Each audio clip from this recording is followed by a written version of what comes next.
Malaysian 370, contact Ho Chi Minh 120.9. Good night. Good night, Malaysian 370. Breaking news tonight, a Malaysia Airlines flight with 239 people on board, including 4 Americans, has gone missing.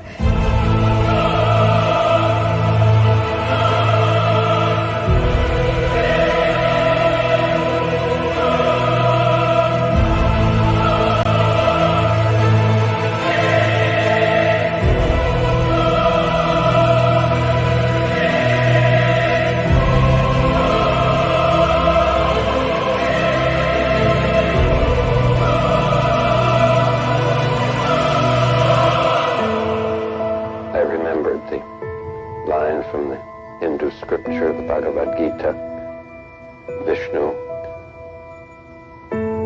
is trying to persuade the prince that he should do his duty, and to impress him takes on his multi-armed form and says, "Now I am become death, the destroyer of worlds."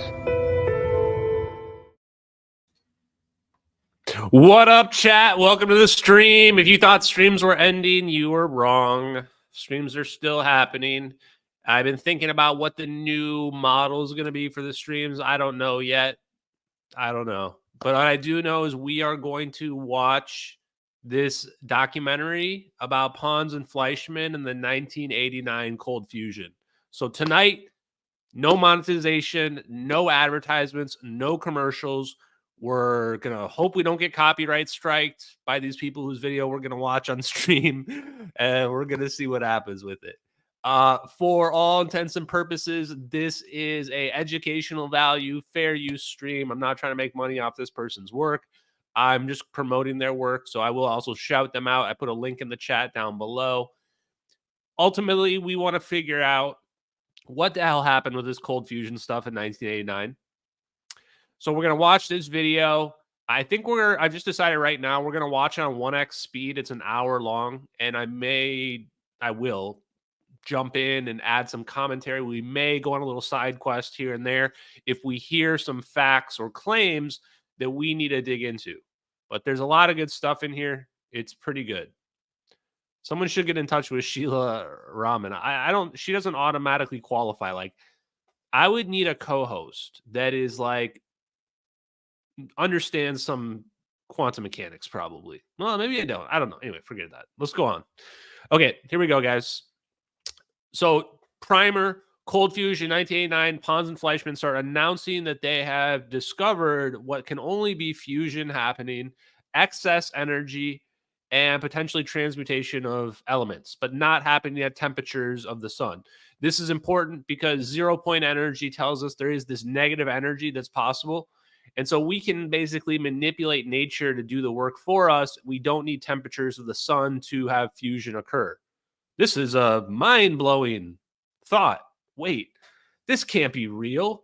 This violates the laws of thermodynamics, the mainstream media physicists would say. What they don't realize is there is energy there already. Have I heard of Eugene Malov? Yes, I have heard of Eugene Malov. Eugene Malov quit because he saw cold fusion being suppressed in real time. So this is going to be educational because we're going to learn about cold fusion, and we're also going to learn about the ways in which the media and the government go to suppress things. And I guarantee you we're going to learn a little bit about them. I've already watched most of this documentary. So actually, there it is. Room temperature superconductors was another thing that got suppressed. It actually got suppressed. The comparisons to what we're going to see in this documentary to how LK99 room temperature superconductors were suppressed is crazy. It's so similar. It's just wild. So this is a little bit of spoiler, but not really. This is all historical anyway. But LK99, these claims came out of China and Korea. And then people started trying to replicate the process based on a scientific paper, but they didn't have all the ingredients or the recipe there. And people started just saying that, oh, they were unable to reproduce it, therefore it's been debunked. And then the moment one person said that they weren't able to reproduce it, everybody said it wasn't real. which is crazy because that's not how science works. Science isn't based on one failure means it's a fail. That's not how science works at all. It's actually the opposite. It only takes one time to get it correct, and then we know it's real. Simple as that. Then doesn't matter if you failed 1,000 times before that. All those times were meaningless. That's real science. So here we guys go. Let's, you know what? I'm not even going to watch it on YouTube then. And I will go ahead and show you the YouTube channel right now just to promote it before we get into this, to make sure they get proper credit for their work here, because they did a really good job. Honestly, this is an impressive video. So this is The Men Who Promised the Impossible, Unlimited Energy, Bobby Broccoli.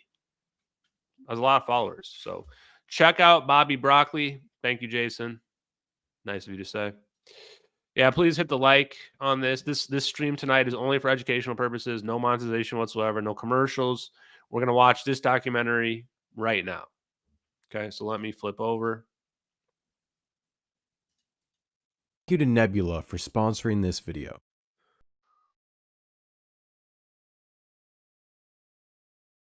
I messed this up.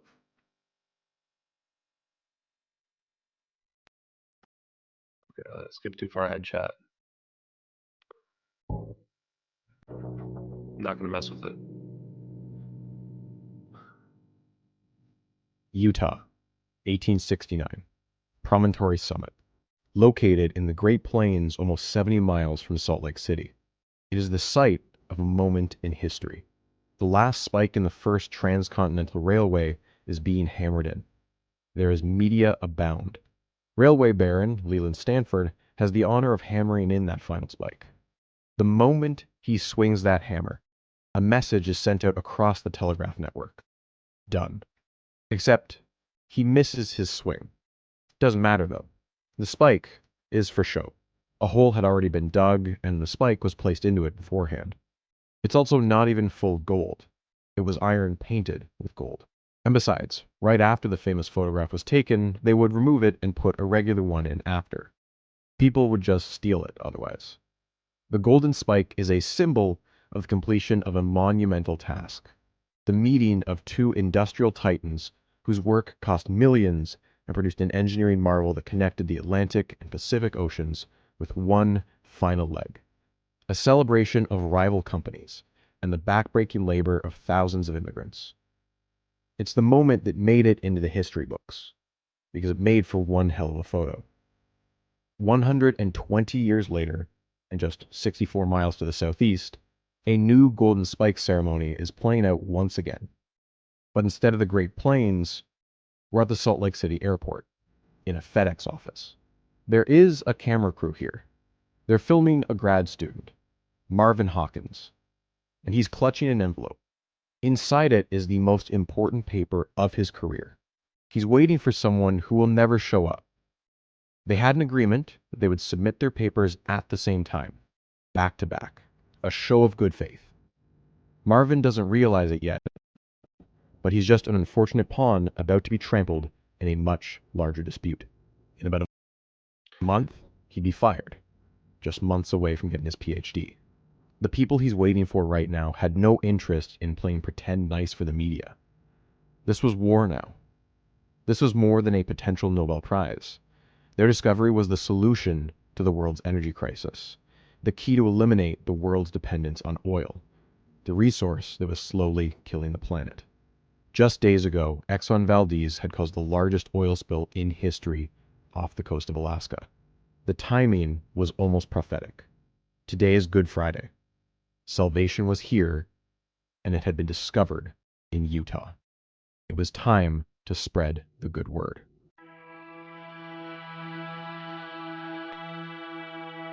Cold fusion, basically. So right off the bat, I'm already suspicious because there's already a situation where two people came to some kind of agreement to publish their papers at the same time.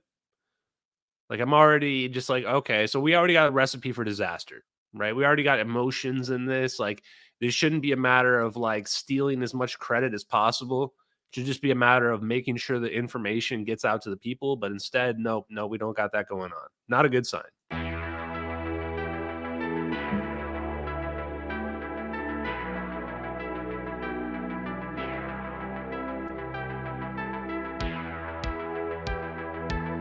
I don't know who this guy is, but I love it. Yeah, Tesla and Edison Part 2.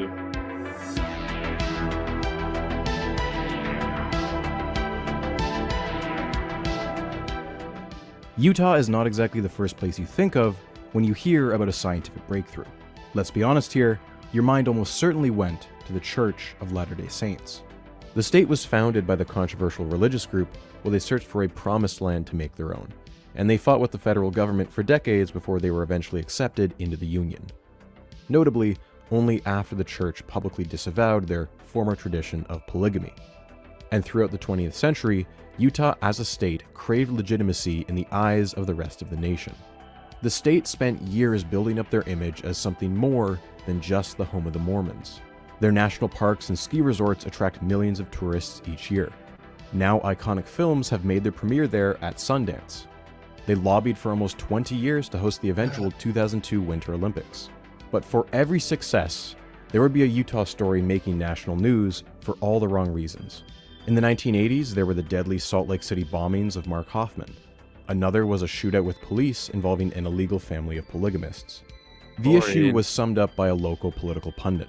If you ask a lot of people in Utah what they fear, it's that everyone is going to laugh at us. We want money and we want respect. We would very much like to be respected, not as Nevada is for gambling or Wyoming for coal, but for brains and for talent.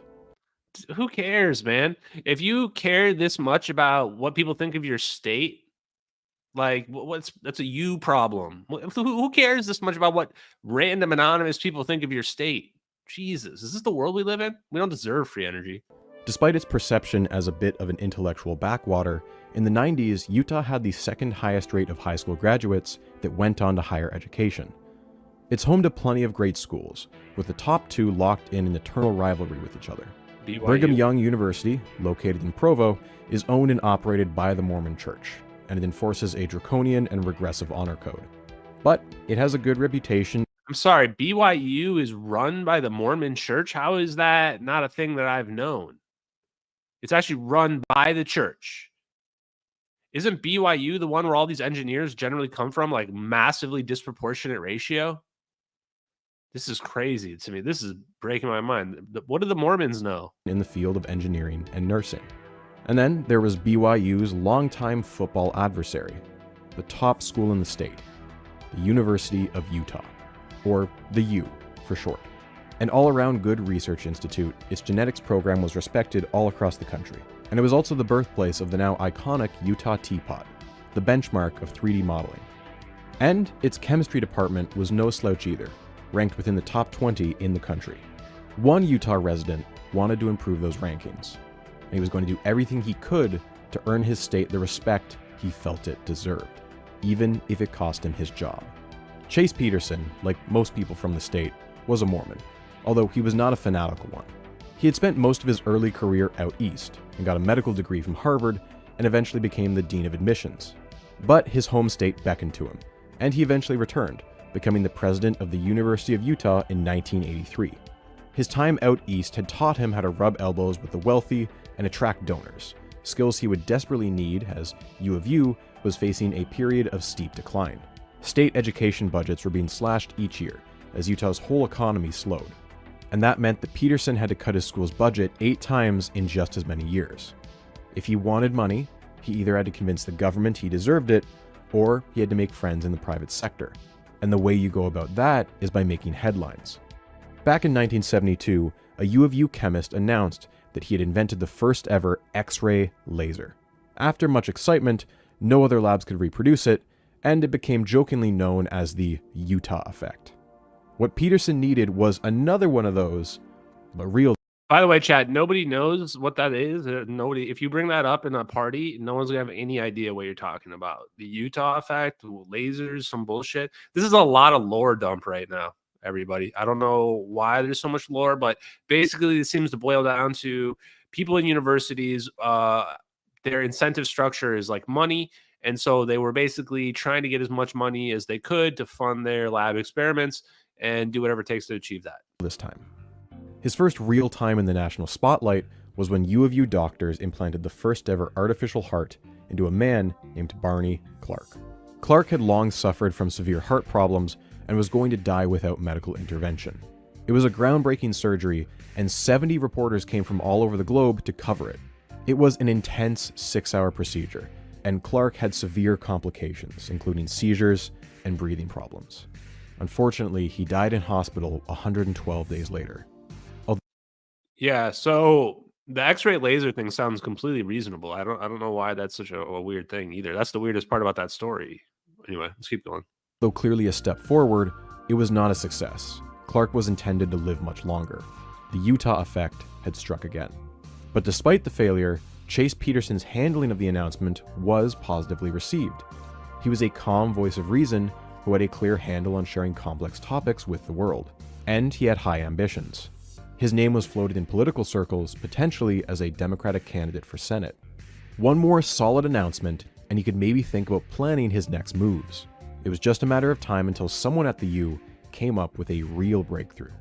And that moment came in late 1988. Peterson learned of this project through bits and pieces. It was apparently highly confidential. Even a whisper of it getting to the wrong person could jeopardize it. It was something supposedly world-changing. Confidential? Okay, so now we're getting to the spice chat. Let me bring up my notes. Time to take some notes, chat. Okay.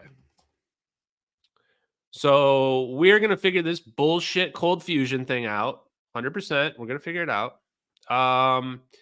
And I think the first note, oh my God, how do I do the whiteboard?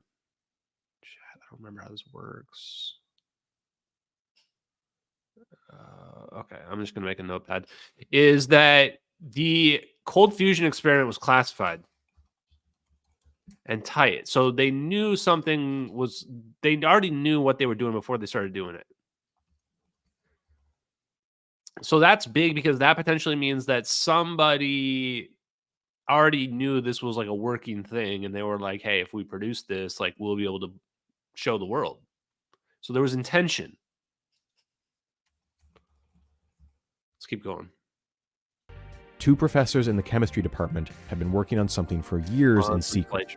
The administration first got wind of it when they submitted a funding proposal to the Dean of Science, Hugo Rossi.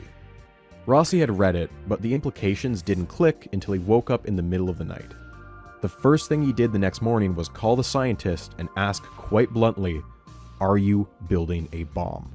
And the answer he got was, quote, "Well, I suppose you could put it that way." It was not, in fact, a bomb, but Washington would soon be paying close attention anyway. The lab in which this discovery had taken place. Okay, so that's really interesting. They started, everybody thought they were building a bomb. They're like, oh, you're researching fusion. Are you building a bomb? This really dates us, but honestly, maybe not. I think even today people would wonder that. So we're already starting to see narratives forming. We're not even, this thing, there's no announcements yet. It's still 1988. We're already seeing the narratives forming, and we're already seeing the ignorance starting to show. And we're already seeing people start to make mistakes. So it's like we've gotten on the dance floor and we've already tripped 3 times. We're already out of the running, and we're just going to keep making mistakes here. Like, you're disclosing world-breaking information. You probably need to just get it out there in the most raw, unedited form so that people can pour through it. And you need to be genuine about everything that you're doing here. Trying to hide the information, joking about building a bomb, that's not helping anything out here. Place had been working 24/7 for almost the past month, desperate to get as much data as possible before the announcement. Now, Peterson was having secret trustee meetings where everything was locked down. Leaks would be devastating. No one was allowed to use the actual words to describe the breakthrough.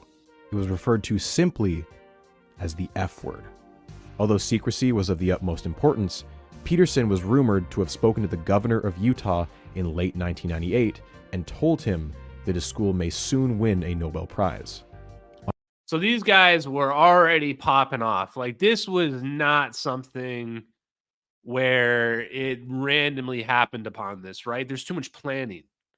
If this was a discovery that had just been spontaneous, there wouldn't be all this planning and scheming. It would have been a surprise.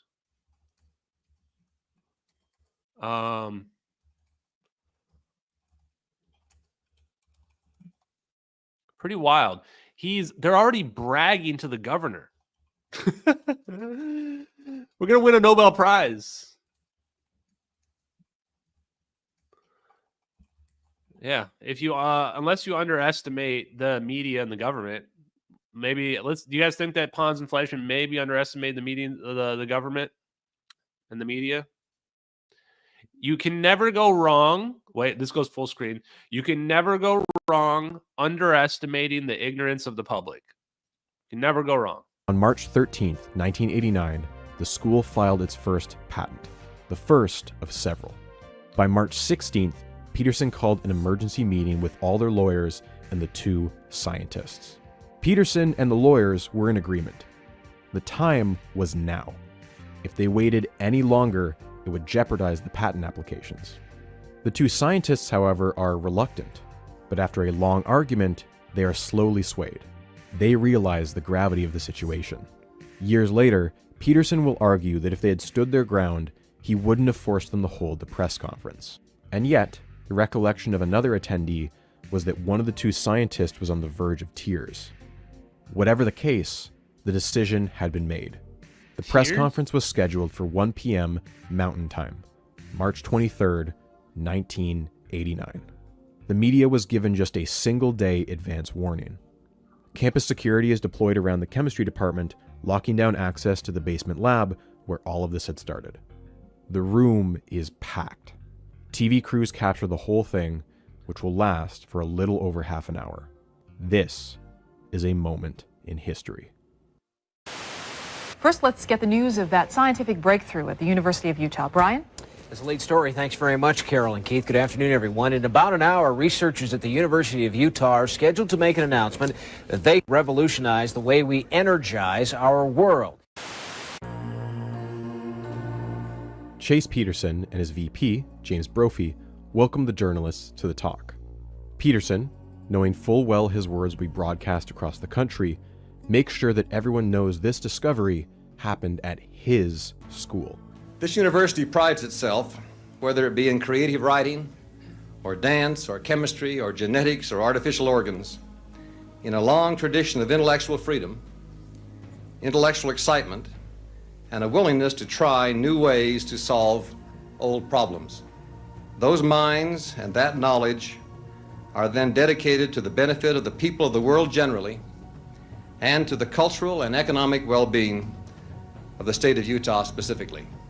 Next. He's literally spiking the football right here. This guy's spiking the football. He's not even in the end zone yet. I don't know if you guys watch NFL, American football. There was this Jets player this week where he's running into the end zone and he drops the football before he gets across the line. Like, that's what's going on right here. Like, bro, you haven't done anything yet. You're sitting here talking about how you're bringing new energy to the world. Like, chill with it. The mic is handed over to our first protagonist, Stanley Pons. Well, first of all, let me thank Dr. Peterson, Dr. Brophy for the kind introduction, and further for their strong encouragement and support throughout this entire project. The experiment we have accomplished has been described in the news release, which you have, and I'll just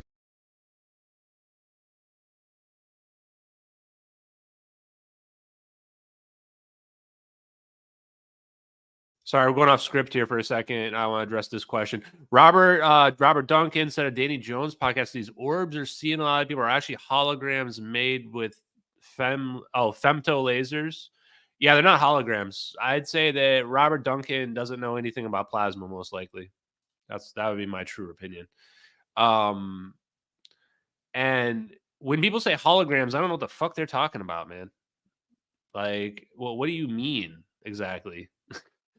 Like, this is definitely this hologram narrative that, like, oh, they're making plasma holograms. Like, what? Like, just be as specific as you can about what you think is happening in the lifetime of the plasma hologram you think is being produced, and how you think it's being produced, and what you think is using to produce it. You find it's a lot of nonsense. It's a lot of, well, they're just shooting it with something, and you're like, okay, well, why would they even do that? Well, it's to, like, confuse people. It's like, no, you're confusing people by bringing up nonsense that doesn't have any patents, doesn't have any scientific backing, that you just Yeah. Anyway, that's my rant for people that are trying to bring up like holographic plasma stuff. It's like somebody read a pop sci headline, right, and didn't read any of the scientific papers involved in it or anything like that. There you go. That's my high roading of the night. Just give you a brief synopsis, and that it is basically we've established a sustained nuclear fusion reaction by means which are considerably simpler than conventional techniques. Deuterium, which is a component of heavy water, is driven into a metal rod, similar, exactly like the one that I have in my hand here, to such an extent that fusion between these components, these deuterons, in heavy water, are fused to form a single and new atom. And with this process, there is a considerable release of energy, and we've demonstrated that this could be sustained on its own. In other words, much more energy is coming out than we're putting in. That was a lot of words, but the most important ones were these. Quote. Okay, I'm going to go ahead and add something here now, guys. So after that rant, yeah, rants per hour really are at an all-time low. Maybe I just need to get more into that. You know what? One more quick rant. We are going to have the best aliens out of everybody. I don't care if aliens are real or not. If they are real, we're going to have the best aliens. You want an alien that's a tall, white Nordic so that you can live out your weird fantasies? We can get you that.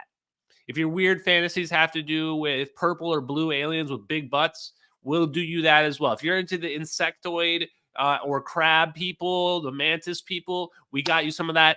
And free bonus, they're all telepathic. All of them. Every single one. Even the little gray one, he's especially telepathic. He's the best in terms of telepathic. Okay. You guys made me forget what I was going to go. Let's see. So now are we... I can't even chat. I can't. Oh, okay. Okay. Okay, so this is what I wanted to show you guys. This grok. So why do we use deuterium? Heavy water, I think, is what deuterium is, right? Deuterium we use because it has low Coulomb barrier. Deuterons have a lower positive charge compared to higher isotopes like tritium or helium-3. This means the Coulomb barrier, the repulsive force between the positively charged nuclei, is lower, allowing fusion to occur at lower temperatures and energies than would be required for heavier nuclei. So there's another video that we're going to watch on Wednesday, guys. On Wednesday, we're going to watch this other video that talks about, we're going to really understand quantum mechanics and something called the energy bands. The energy bands. Because when the electrons are coming together, we need to understand energy as a band, not as just a single line where electrons can either change orbitals or break free. Fusion with tritium, one of the most common fusion reactions in current experiments in fusion reactors like tokamaks involves deuterium and tritium. This deuterium-tritium reaction has a very high cross-section probability of fusion. So really, you can tell here, what are we trying to do? We are trying to make fusion happen. We're trying to get the elements to stick together. We're like throwing them at each other, right? And we're like, oh, these are the best ones.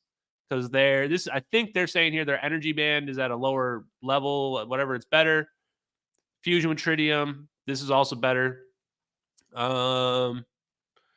It's abundant in seawater. Easier to confine. Due to lower mass, the deuterions can less confinement time and temperature to achieve fusion. The helium-4 produced is non-radioactive. So basically it releases helium-4. Okay, cool. Let's go back to our video. Sustained nuclear fusion reaction, and considerably simpler than conventional techniques. And then finally, much more energy is coming out than we're putting in. Pons then turns to his partner, Martin Fleischmann, and asks him if he wants to add anything. And he has really described the experiment. It is very simple. You drive the deuterons into the lattice, you compress the deuterons in the lattice, and under those circumstances, we have found conditions where fusion takes place and can be sustained indefinitely. Now, indefinitely is an emotive word. We have run experiments for hundreds of hours, and on our time scale, that is a pretty long time. Again, Okay, so he's confining the atoms within the lattice. So it's interesting when they talk about the lattice structure, because that's where I think of like the crystalline structure of any group of molecules that's being put together. So this lattice structure, and this is too where, especially when we talk about piezoelectricity, we're talking about squeezing the lattice structure where then we can release electricity. So he's already saying the right things where I'm thinking they're using the confinement process is causing the atoms to come together in a low energy way. there's that phrase, quote, very simple. Following this, Pons explains why they think this can only be fusion. Well, first of all, the heat that we then measure can only be accounted for by nuclear reactions. The heat is so intense that it cannot be explained by any chemical process that is known. Okay, so this is the heat can only be explained by chemical process. So that's the biggest thing. I don't think anybody has ever proven this wrong.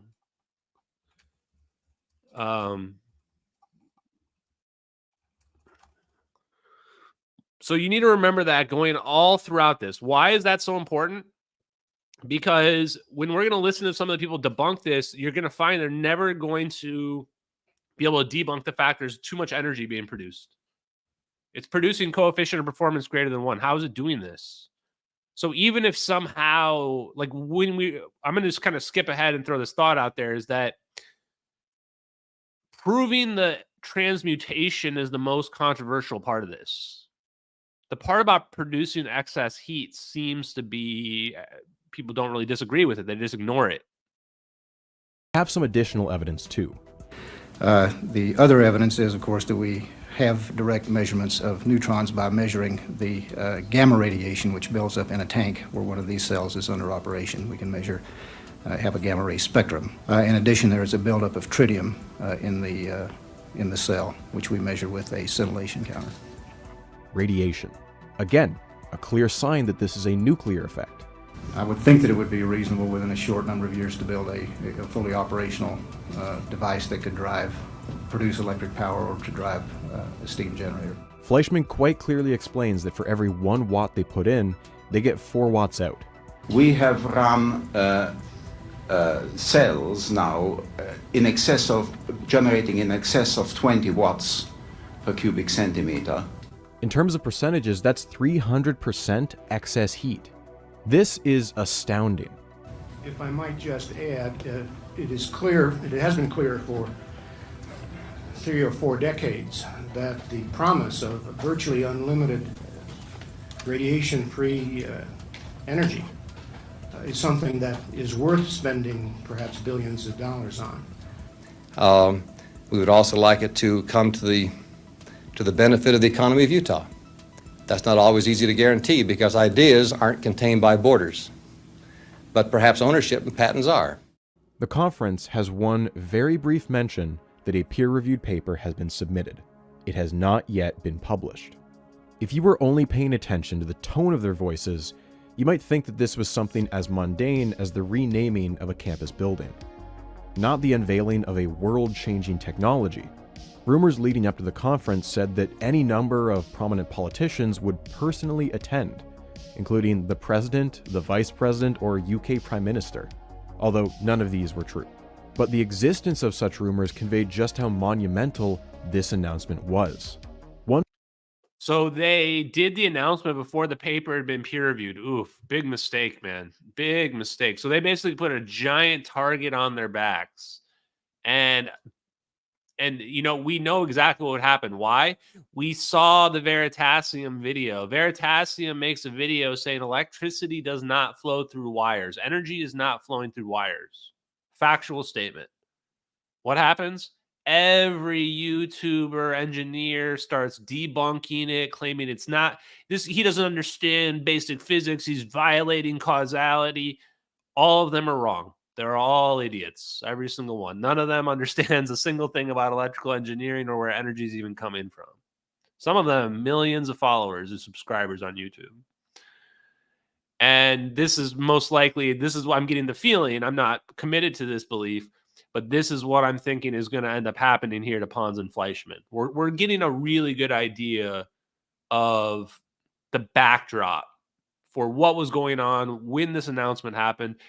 And maybe these guys underestimated their level of clout within the academic community, or the vitriol of the academic community, or the sheer ignorance of it. Let's see. Because already here, guys, like, what have we learned so far? There's no way this was some elaborate hoax. These guys are not hoaxers. These guys, so it's like there's only two options. Either it's real or they made a major error somehow that led them to this point of hundreds of hours of researching where they forgot and they did something wrong in there, right? So to me now, okay, we've narrowed down. There's no in between. Either it's totally real or it's not real. If it's real, it can be somewhat misinterpreted, but it's still cold fusion. Still excess energy, still coefficient of performance greater than 1, aka over unity, aka free energy. So now all we need is somebody to reproduce it. We only need one person to reproduce it. That's it. One person reproduces it. It's real. We got it. Like, that's it. That's how that scientific process should work. It shouldn't be, oh, it only takes one person or a predominant number of people to disprove it. Like, it's either real or it's not. Not everybody's going to be able to make it correctly, but it's either real or it's not. Pretty elaborate if it's a hoax, if you ask me. One politician did make a small appearance. The Utah governor had sent in a written statement to be read. As a devout Mormon, he linked the discovery with the famous words of Brigham Young. This is the place. Miracles happen in Utah. It is here where mythology is born. I also don't like all this mythology and religious undertones going on with this. Why were all these people trying to connect this to religion and get their universities praised? Like, Jesus Christ, people. Sorry for taking the Lord's name in vain, but holy crap here, chat. It's cold fusion, man. Stop patting each other on the back. This was a rags to riches story. This was the University of Utah. It wasn't some elite East Coast university. This wasn't MIT. This wasn't Harvard. This was two relatively unknown guys from Utah that had just upended physics. Two pioneers who boldly went against the scientific paradigm, gambling on a risky idea that never should have worked. Stan and I thought this experiment was so stupid that we financed it ourselves, and I think it would be fair to say that we've burnt up about $100,000 in the process, so it's not that cheap, and this is just a kitchen experiment. So if you scale it up, we could burn up a few $1 million fairly quickly too. So that was such an important quote, because I want you guys to understand that this stuff is not cheap. Doing science is not cheap. They actually invested $100,000 between them just to do a kitchen level experiment for cold fusion. So when a lot of time people ask you, why don't you show it? First of all, I don't need to. It's already been shown before. Second of all, I have to give my money away for free just to make a kitchen level experiment, something I can't even produce or sell to anybody, just to prove to somebody else. Third of all, even if I do that and film it, you're going to say I cheated. It's not real. I must have cheated somehow. So I'm not doing any of that shit. It's already been done many times over. We can just watch the history of as that has happened.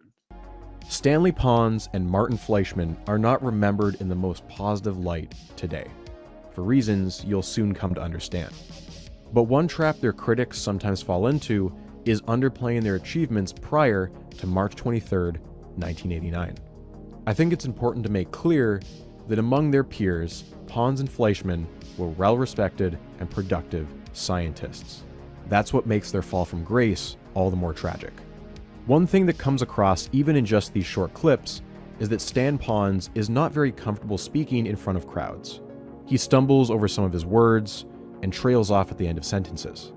Fleischmann is much more confident, and his jokes get laughs from the audience multiple times. The Rubbermaid Basin is for lecture presentations because we want to have the punchline that we paid for it ourselves and we couldn't actually pay for very much. Basically, this has been described as a kitchen-type experiment. How do you feel knowing that you can do in a kitchen what other researchers can do with $500 million at large scientific... So these people are kind of retarded too, right? Like the media and the people questioning them are like complete retards. They're like, where's the fancy doodads? Why are you not wearing lab coats? Where's the purple mist? Where's the mystique? Like, I feel like if Pons and Fleischmann took like a steam generator or whatever, smoke generator, and they like filled the lab up with some smoke and they, you know, made it look all fancy and mystical, then all these people are like, ooh, they figured out fusion. They're like, no, bro, I just bought some shit from Home Depot and put it in a tub together and we found a fusion reaction that happened. Right? Like, it doesn't require name brand gear to make a kitchen counter experiment. The question are, what are the results and what's your interpretation of those results? It can be cheap shit as long as you're showing us a natural effect that's an experimental observational effect. It's a pretty big kitchen. That confidence comes from experience. There's a bit of an age gap between the two men. Fleischmann is 61 here, and Pons is just 46.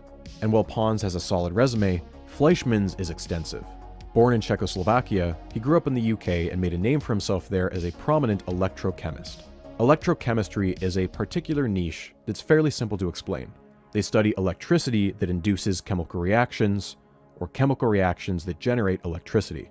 He was known for his invention of a type of calorimeter, a device used to measure heat with great precision. And he also did some pioneering work with the diffraction of X-rays.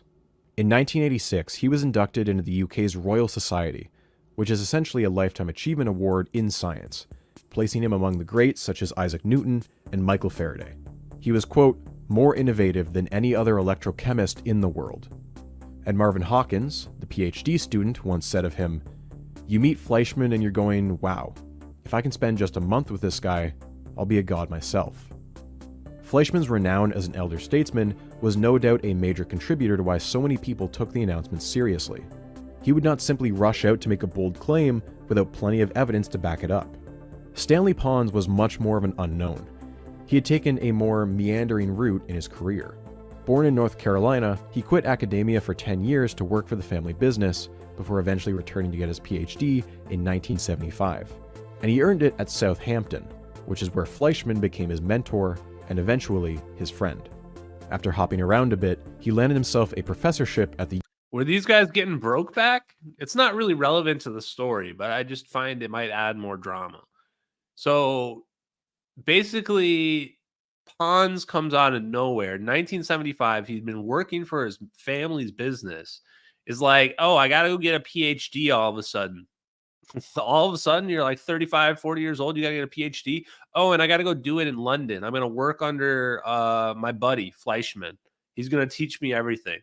We're going to go live there together for like 4 years. Like, is he married? No, he lives alone. Okay, just wondering. It's okay. It's fine if whatever you're up to. University of Utah. He wasn't a Mormon, but U of U wasn't as strict as they are over at BYU. Over the course of the 1980s, he began publishing more and more papers every year. In 1988, he published a staggering 36 papers. He even ran his own company, selling homemade lab equipment out of his house. A true worker bee, his peers called him. U of U must have been impressed, because they made him chair of the chemistry department in 1988. So yeah, it might have been a situation. I just realized we're talking about BYU here. We're talking about Mormons. It's not okay to be gay, actually. Now that I realize what we're talking about here, chat. 33 papers in 1 year. 36 papers, dude. That's a lot. That's a lot of scientific papers. So this dude is like a little. They found the Rain Man. Like Fleischmann went around and found the Rain Man somewhere at some shop working for his family shop. Was like, dude, you're the Rain Man. We got to get you a PhD. We're going to have you start artistically writing like 35 papers a year. Like, he sounds like this is actually messed up. This is like, I don't know. Is this human trafficking? What was going on? This is so weird. I didn't realize there was going to be this weird backstory where like one of these dudes just randomly started starting to like live and work underneath the other one at like a middle-aged level and just decide to get a PhD Like, this is bizarre. Okay, whatever this is going on here, there's a lot of drama going on. There's a lot of layers to this. His grad students knew him to be an introvert, uncomfortable with giving presentations, especially in front of large audiences. But they also spoke highly of him. He was humble, generous, and a good friend once you got to know him. It's hard to get a feel for what kind of person you are when you see someone on TV a few minutes. He's a very intensive person. Family and science takes up 97% of his time. Stan Pons is also very private. In his world, family and science mix, and little else enters the picture. Despite their age gap, the two were genuinely close friends who loved to ski, cook, hike, and throw parties together. I've heard some people describe both of you as the odd couple of fusion. He seems to be more outgoing. People were making jokes about how they're a couple and they're like best buds that have parties together all the times too. Chat, we might have actually found like there might actually be some kind of Brokeback thing going on here.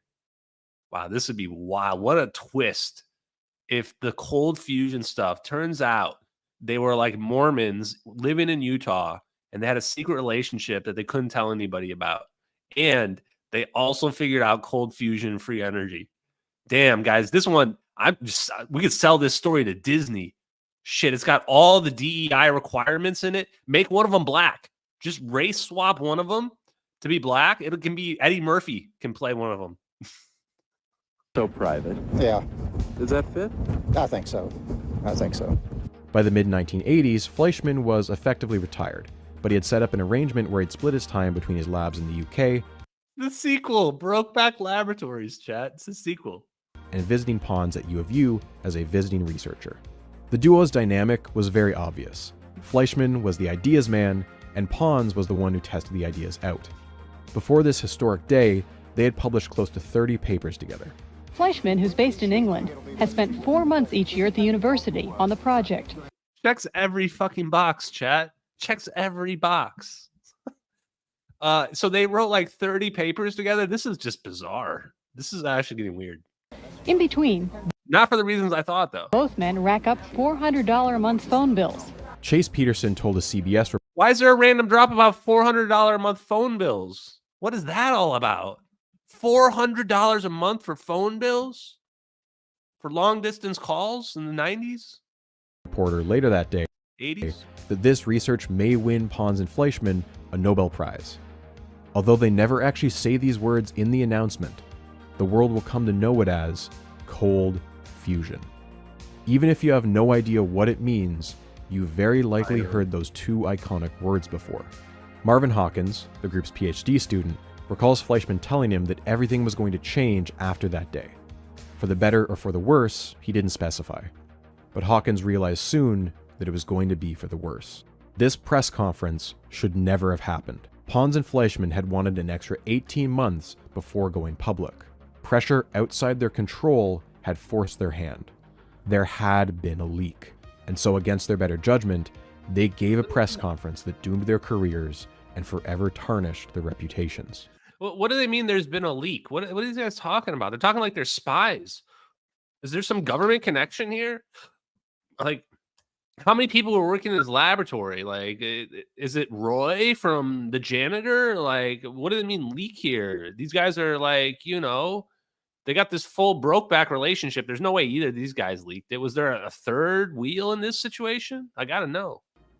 It would really be a pity if they blew up Salt Lake City. Then we'd know my yeah. When it comes to nuclear physics, there are actually two F words. Fission, you've definitely heard of. Splitting the atom. A massive nucleus breaks apart into two, releasing a massive amount of energy. So much energy it could start a chain reaction, leading to an explosion so immense it could flatten a city in an instant. Nuclear fission changed the course of the 20th century, but its sibling, fusion, is even more powerful. The joining of atoms. When we divide by the amount of mass... A spoiler alert, when I talk with Jesse Michaels and he asks me how I'm so certain that these plasma balls are going to be destructive and world enders, this is a spoiler alert, this is going to happen at some point. I don't know when. I'm going to basically just point to this graph. I'm going to go, bro, nuclear bombs are doing fission. The more powerful version is fusion. If we can achieve fusion at low temperatures, this planet stands no chance. The amount of destructive weapons that we could make to destroy the planet is unlimited. Unlimited number of weapons. Used for fuel, fusion beats out fission by a factor of 4. All of the atoms around you are made up of protons and neutrons, bundles of particles, protons with a positive charge and neutrons with none. The smallest possible nucleus is that of hydrogen, with just one solitary proton. If you were to take another atom of hydrogen and slowly push them closer and closer together, you would find yourself at war with an immense force. The electromagnetic force repels positive charges away from each other. The closer they get together, the harder it pushes back. But there is a barrier you can surpass.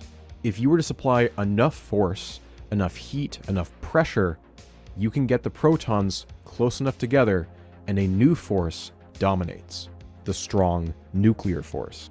At small enough scales, it overpowers the electromagnetic force and the two protons fuse together. 2 atoms of hydrogen have become 1 atom of helium. And this releases a ton of energy, much of it. Chat, help me out. Why is it that both processes release energy? How is that possible? This is a very simple question. Fission and fusion. Okay, fission means we're separating 2 things together and we release energy when we do that. Got it. Makes sense to me. They go back together, it would presumably take energy to put them back together. But somehow, when we get to fusion, we combine them and it also releases energy because it got lighter.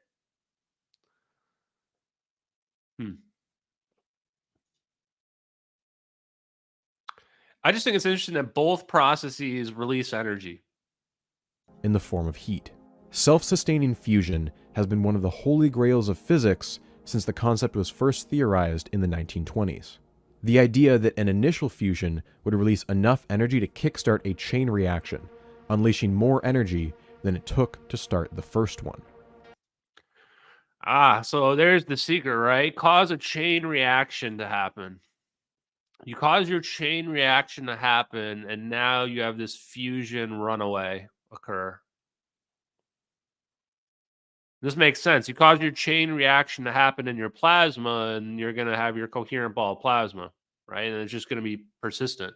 And once you realize it's self-organizing, you let your cascade happen. Now, boom, your thing lights up. So when people ask me, how do the balls of fusion form? You just shoot a device out into the sky, and then you have it start pulling ions directly out of the atmosphere or the water. Next thing you know, you've got a ball of plasma, probably within a second. Fusion is all about probabilities. If you have 2 nuclei close enough together for a long enough period of time, there is always a chance, no matter how infinitesimal, that they will overcome their repulsion and fuse.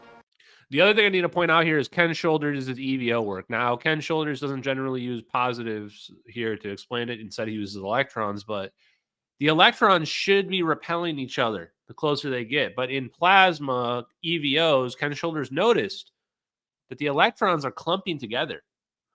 This is why he predicted it must be the Casimir force pulling them together, counteracting the repulsion effect. You're going to hear me talk about this a lot because nature is elegant. The same solutions work on multiple scales. One way you can increase the odds of fusion is to add neutrons. This is deuterium. 1 proton, 1 neutron.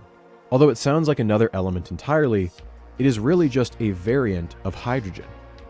Heavy hydrogen. Because neutrons have no charge, they provide a bit of a buffer. It's much easier to fuse 2 deuterium atoms than 2 hydrogen atoms. So I was being stupid before. Yes, obviously they are getting lighter here. So interesting. But at the end of the day, what we're trying to do is just fuse. We're trying to get these elements to stick together. Atoms. In the modern day, we try to induce fusion in gigantic reactors called tokamaks.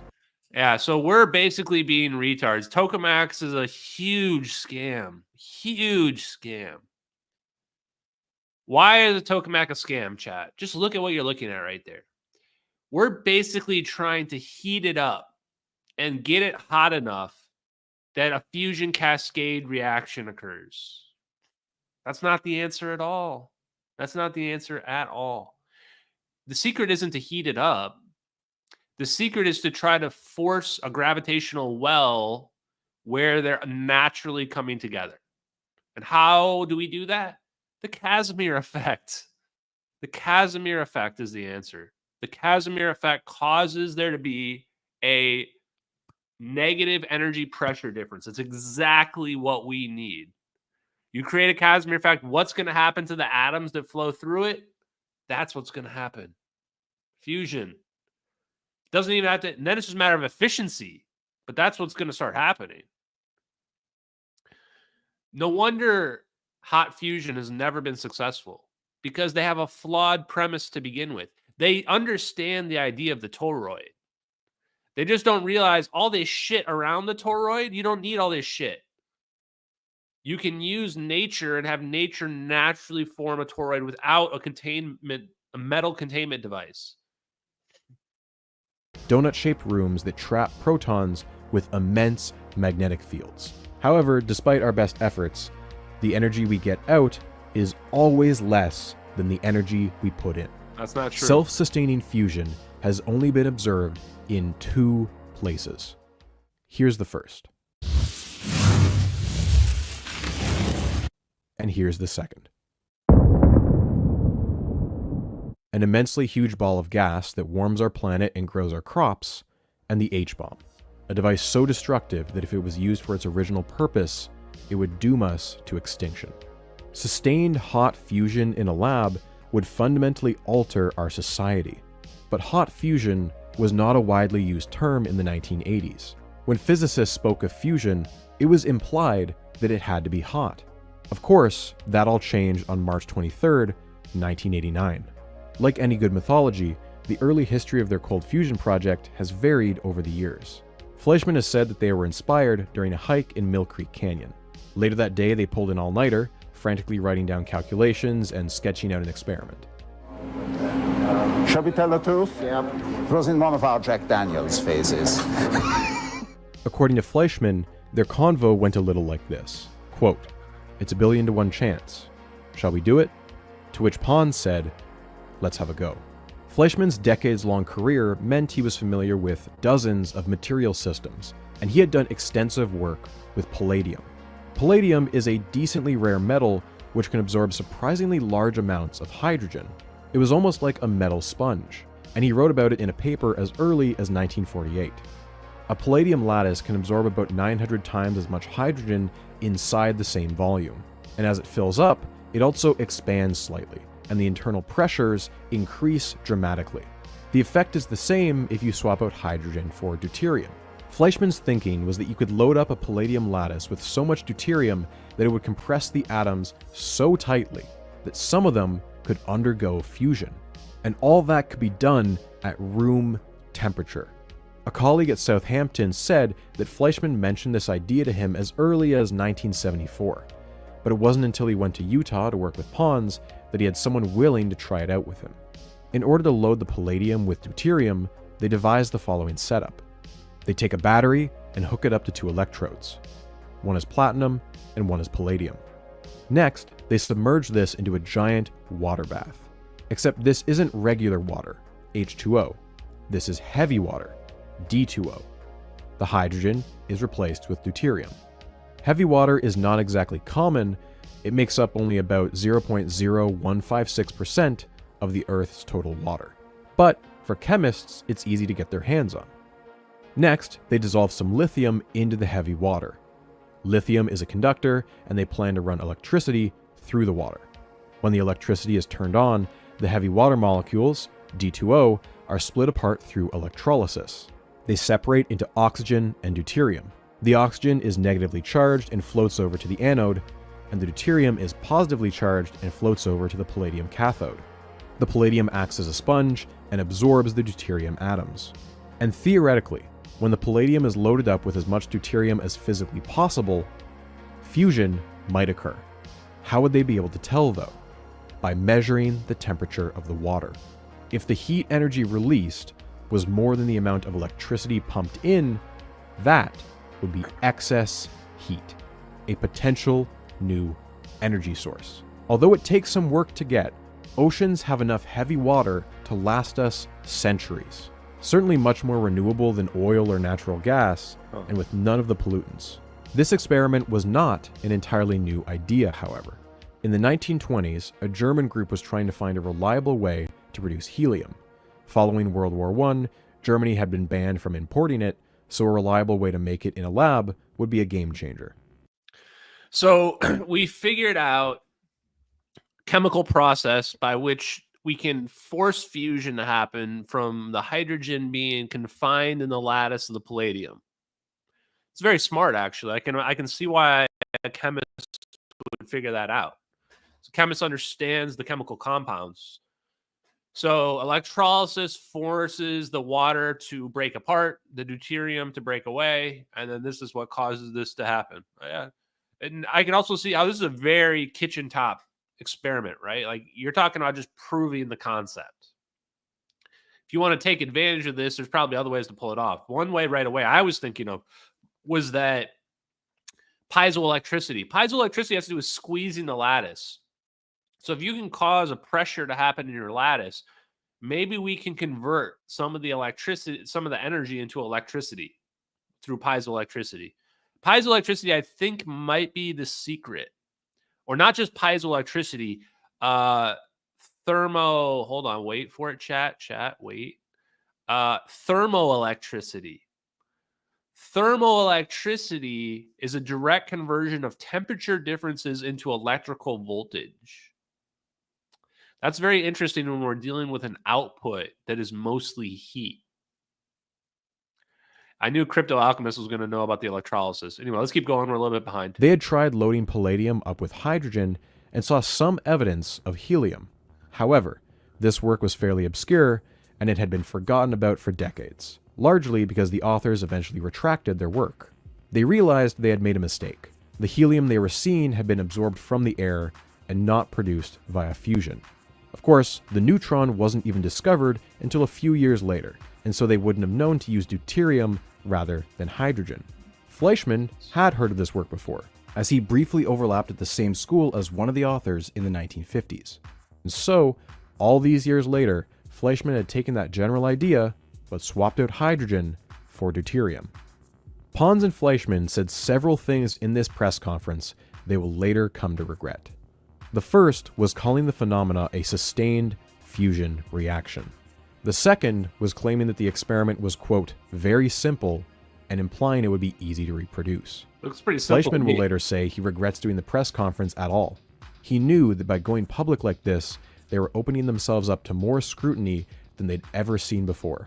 He thinks that Pons may not have realized that at the time. Fleischmann is close to retirement here, and he could have left the field any day if he ever chose to.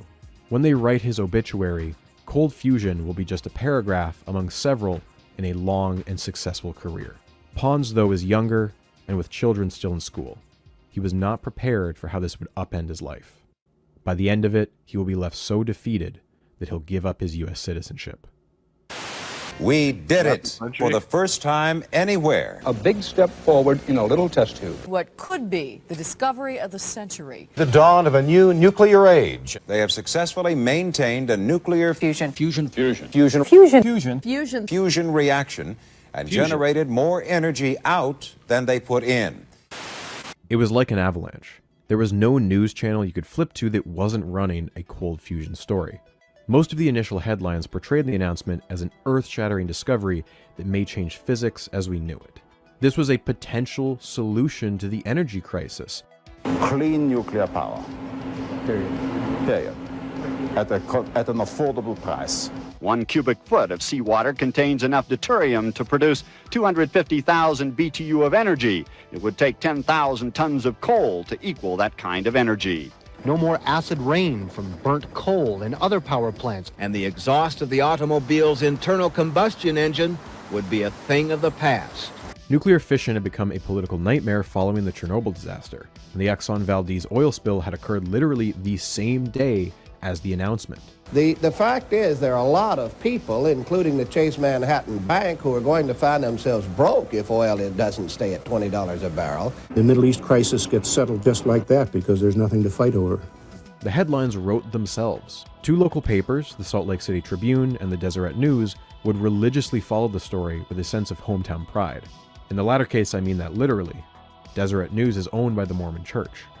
Not all reactions were also positive, though. Many outlets took a more mixed stance. Some were outright skeptical. For some papers, it wasn't even worth a front-page story. The New York Times squirreled it away on page 12. Optimistic, incredulous, there was an entire spectrum of emotions. New York Times, page 12, cold fusion. You guys get what we're getting at here? Let me repeat that. Pons and Fleischman announced cold fusion, and the New York Times runs it on page 12. Has the New York Times always been propaganda garbage nonsense, or is that only in the last 35 years? Jesus. How easy is it to control people with the media? It's just trivial. But everyone was paying attention. There was a distinct third type of reaction that went on largely behind closed doors, however. Did this have the potential to be turned into a weapon? Or if not a weapon, a source of fuel for one? Countries without nuclear weapons programs may have just been handed a golden ticket. Governments around the world scrambled to ask their top scientists their opinions. At the University of Utah, things quickly devolved into a madhouse. Following the press conference, Marvin Hawkins led the media through a tour of the lab, explaining the setup. The kitchen comments were bang on. It looked like something a hobbyist could do in their basement. Car batteries, a Rubbermaid wash tub, all right next to a janitor's closet. This was certainly not like the hot fusion tokamaks that were the size of entire buildings and cost $500 million to run. News TV crews were wandering the halls of the university looking for anyone willing to be interviewed. Many had no idea about the experiment, but hey, it was a chance to be on TV. What are they doing? The experiments and things. Do you know what it is? Well, I have an idea. I really don't. What's your idea? Well, it has to do with energy. This openness will soon be replaced by the opposite. U of U will lock down external access to the lab, even covering up some windows. The school's phones were ringing off the hook.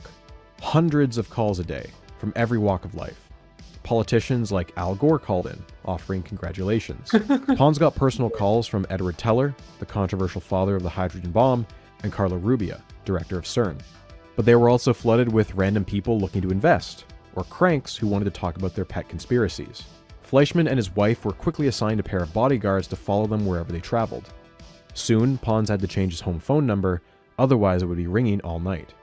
The attempt to capitalize on the phenomenon was immediate. The U started selling cold fusion t-shirts. A soda shop down the street had a novelty cold fusion drink. Many researchers, when they first heard of it, were dumbfounded. Cold fusion was a nonsense concept, right? It would be the most significant technological discovery since man discovered fire. This had come out of nowhere. That guy got it. That guy talking about the fire a second ago. It's the biggest discovery since fire. It is. Negative energy is the biggest discovery since fire. Biggest discovery since fire. It is like discovering fire in the way once you discover it, there's no unseeing it. And we will blow right past the Kardashev scale. Like the whole scale is going to be obsolete. We're going to go from 0 to 100 instantly.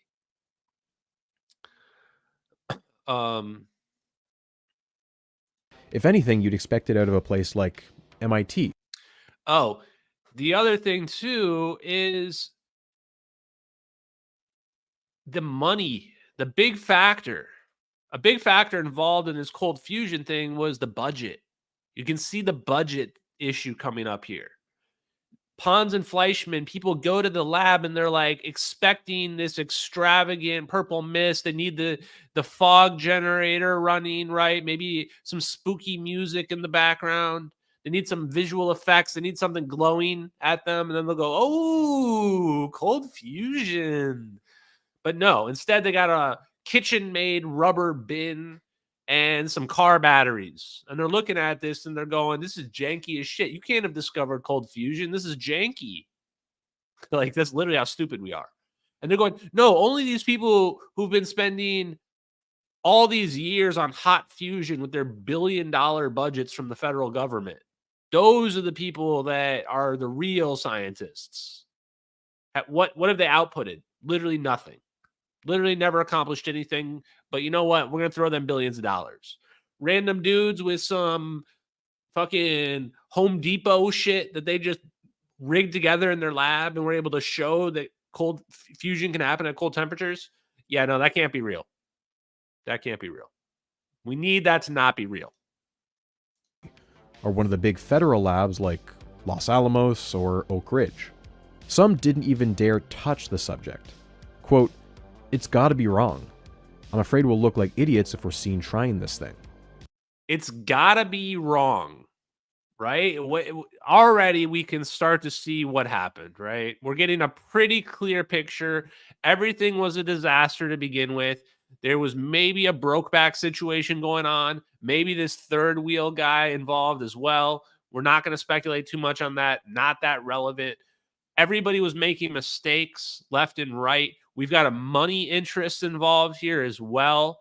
We've got propaganda like crazy. Already we're seeing that, like, these guys haven't even been accused of fraud yet. Don't worry, they're getting to that.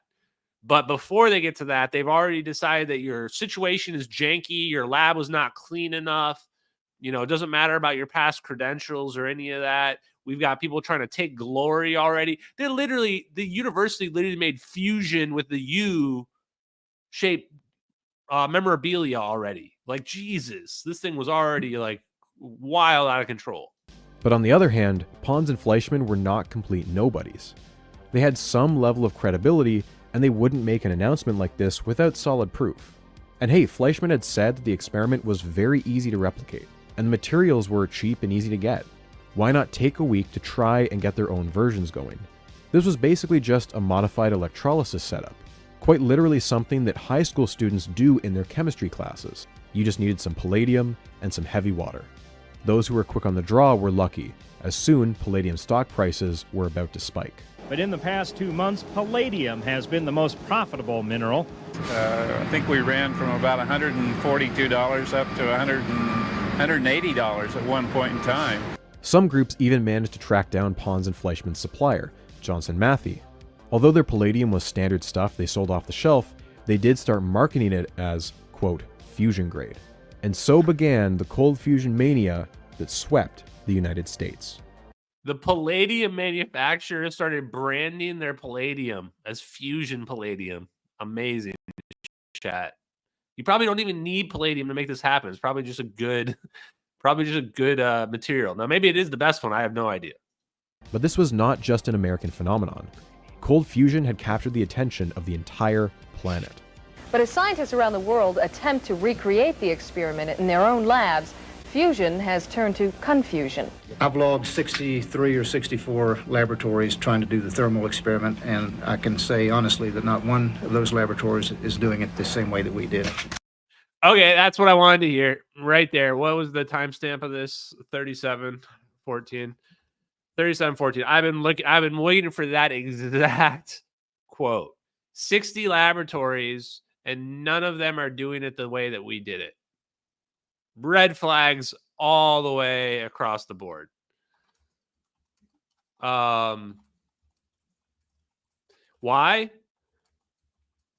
And I don't think I saw this part. I watched part of this video earlier just to make sure it was legit, but I didn't. And I watched a lot of it, but not that part. That's exactly what happened with. This is exactly what happened with LK99. Like, exactly what happened. People went at LK99. They said, it looks really easy. We can make this. And a bunch of people started trying to do it, but not the exact same way.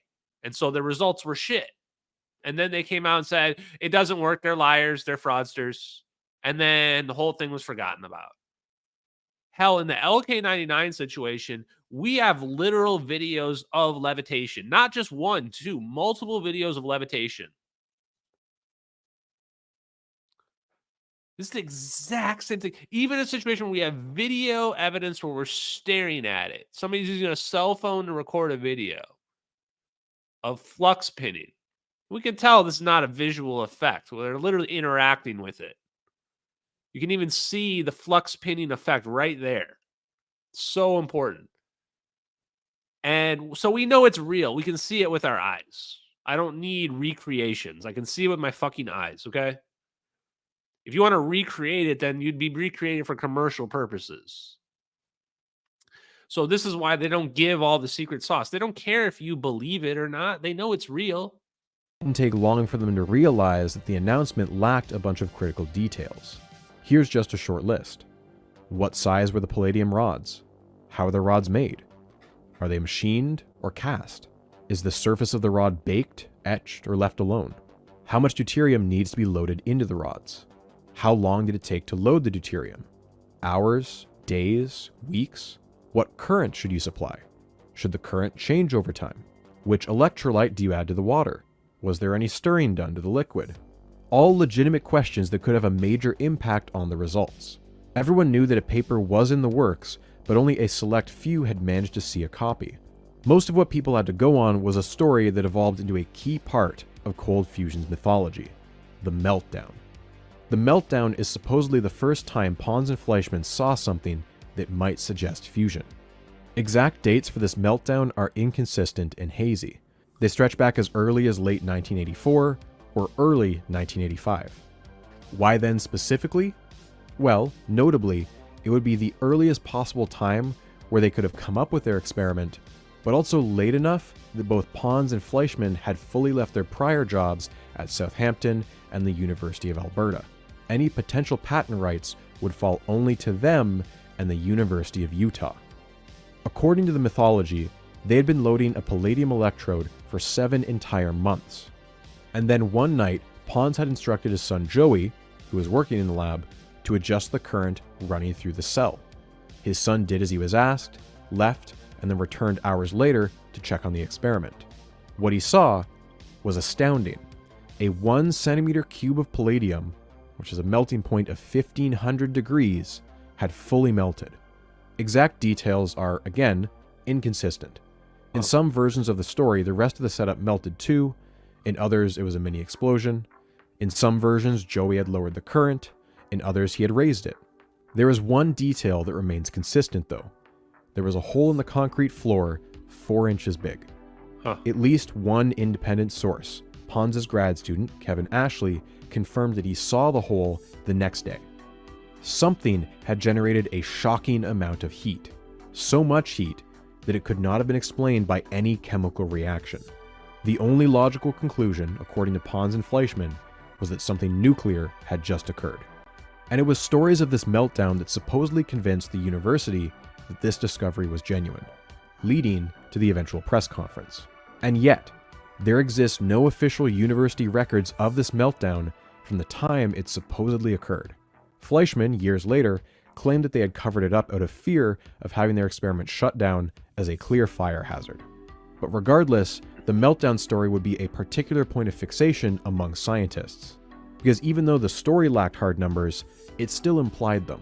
A 1 centimeter palladium cube has a melting point you can estimate, and you can calculate how much energy would be necessary. So does a 4-inch hole in concrete. Researchers would soon be working backwards from what little info they had.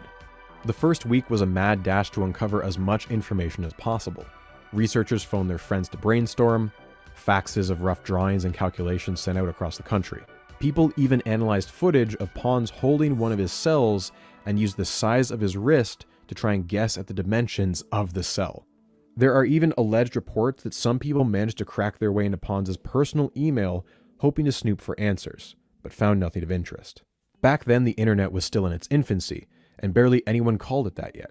But universities and research labs were some of the first in the world with access to it, making cold fusion one of the first ever viral news stories. Early bulletin boards hosted daily news updates, and information was spreading faster than it ever could before. Very few people were able to speak with Fleischmann and Pons directly, save for a few of their close friends. Chuck Martin at Texas A&M had known Pons for years, and had heard a few days beforehand that he'd want to keep an eye on the news. Chuck Martin was extremely eager to get his own cold fusion experiment running, and he phoned Pons asking for any tips. But Pons only gave him cryptic warnings about the potential danger. It seems this was sage advice, as some labs were about to prove. The Lawrence Livermore labs got a reaction they did not expect. Their experiment blew up. But that hydrogen gas apparently caused a small explosion, which sent shards of glass all over the lab. Wow. Did that really happen? Their lab fucking exploded when they were doing this? So if they were getting hydrogen gas, the electrolysis was working and it was leaving hydrogen gas out for sure. So at least that part was working. The other interesting thing that I mentioned was that, remember early on, I said, I wonder, early on, I hadn't even watched this whole video. I said their whole project was marred in secrecy. This meant that they knew something. This was not a spontaneous discovery. And what did we just learn? We just learned there was an incident called the meltdown that doesn't have any evidence to prove it, but that these guys claim they saw this experiment do something incredible, like burn a hole through the floor. End of the day, what they're saying is they saw a huge amount of energy get produced that cannot be explained by conventional physics. That's what happened. So these guys see this huge amount of energy get produced in like 1985. This is 4 years before the announcement. And so what do? They go, holy shit, we need to figure out how that happened.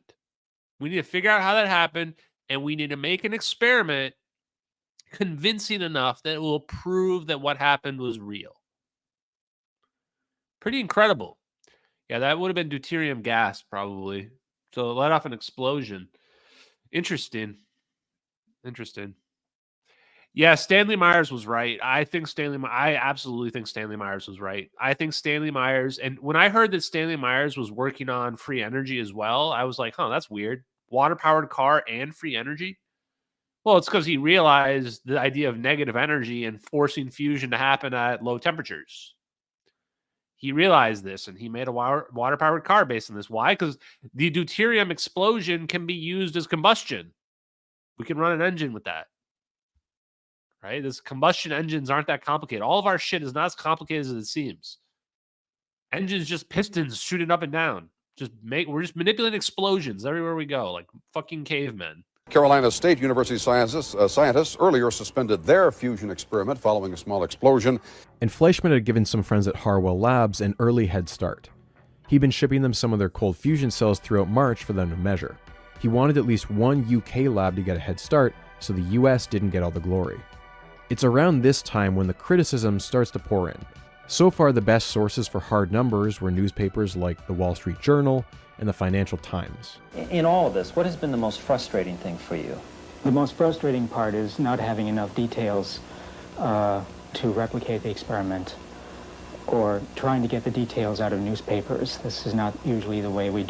So this is totally crazy, man. Like, science is so fucked. Like, I need to rant number 3 today, or 4, I don't know. Academia is a fucking scam. We're listening to this cuck guy here. Maybe he's not a cuck, I don't know. We're just using him as an example right now.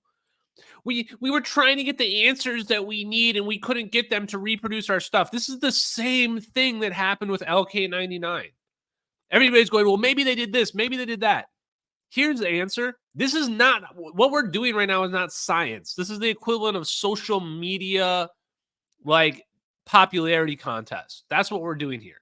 When everybody's trying to recreate it and find the secret sauce and find Willy Wonka's fucking golden ticket. That's the last thing we need. And that's not how scientific papers and patents are published. They're never published to give away secrets. Never. So if we're playing a game where you show me your secrets or I call you a fraud, that's not how science works either. Everybody should have just chilled the fuck out and waited. That's what everybody should have done. Not, I'm going to try to figure out how it works first, right? Like, this led into this disgusting, it's like a rat race, basically, is what it seems like is going on here. When he's explaining how everybody's trying to find all this information and try to figure out how it works, and even Pons is getting involved with it. He's giving cells to some other university professor to, like, make them go faster. Like, this is already a bastardization of all of what science is meant to be. So either you give us all the goods and you give us the exact recipe on how to cook whatever your science experiment is, Or you create some proprietary information and we don't try to recreate it. You're just making claims. That's great. You can make claims. Show me when you've commercialized something, you know? So that's the criticism I would give of the Pons and Fleischmann. They're not blameless in this at all. I think that they discovered a real phenomenon. They figured out that negative energy is real, whether or not they understood what they were looking at. That's what's happening. And they got dollar signs in their eyes. They got dollar signs. They got diva. They got ahead of themselves. And the media did the thing that they do, which is that they come down on a dissenter. Doesn't matter what the truth is at all. Do science. This whole situation was bizarre. Why had the press conference come before a peer-reviewed paper? For many people, that was a major faux pas. Not aware that we did anything at all wrong. We were very cautious not to say that papers had been accepted anywhere.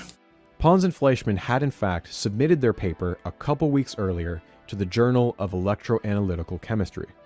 And although it hadn't been published yet, it had been accepted. Where this gets iffy is why it was accepted. You see, a couple weeks before the announcement, Pons had received an unrelated call from a friend who was an editor at the journal. Pons and Fleischmann had published often with them before, and Fleischmann was a longtime friend of the managing editor, Roger Parsons. Parsons, upon hearing that his friends may have the discovery of the century, and that they had a tight deadline, tells Pons that he'll push it to be published as soon as possible. Parsons was the only person to review the paper. Pons and Fleischmann had also sent a paper to the much more prestigious Nature, but they had refused to publish it without a much more careful review. There's more to that side of the story later. Again, what are we talking about here? Who's the reviewer? This peer review process has no oversight. The peer review process is like you send this in to somebody to get published, and then it just either does or it doesn't. And maybe somebody looked at it. There's no notes, there's no paper trail of anybody reviewing it. Like, this is just like one or two people are deciding what's real and what's not. And they're just, Nature's not accepting the paper because they want more review? They're the ones who are supposed to be reviewing it. Who do they think's reviewing it? Like, I don't get any of this shit. The whole peer review academic process is 100% complete failure. Complete failure. We need something completely new for the 21st century. This idea that like whatever is in the accredited published scientific peer review paper is true is fucking stupid. That's not how science works at all. This has shown me that 100% science has been destroyed for many years already. Even before COVID, it was destroyed. This is a complete nonsense. The paper was eventually published on April 8th, but the preprint leaked a little earlier. Pons had given 5 copies to friends in Utah. These were quickly faxed and copied across the entire world so many times that most of the text quickly became unreadable, except of course for the massive stamp that read confidential. But even this paper was only 8 pages and had little new that people didn't already know. The assumption many were working on was that Pons and Fleischmann were intentionally withholding details because of patent concerns. Some people even speculated that the cells they showed off on TV were dummies, and that deep in their basement lab, they had the real heavy-duty cells hidden. The press release given to the media by U of U's comms department was also devoid of many details. Pam Brogel, the school's comms director, later said that she was actually forced to remove sentences at the request from the university's legal teams, which... Like, what? Can somebody tell me what details they think they were missing? Like, this other thing, too, that I hate is that academic scientists that don't have any counters, they just go, well, you didn't answer my questions. And you're like, you didn't ask any questions. And you're like, but I asked you, like, what day did you start the experiment? I'm like, that doesn't matter. It's not really relevant. They're like, yes, but if I don't have this detail, then I can't tell if your experiment's real. And this is, I'm just using that for effect, but they do ask completely irrelevant things or things that just completely miss the point. Because if you ask questions based on a lack of understanding of 0-point energy, you're never going to get an answer that you want because you're looking at the universe incorrectly.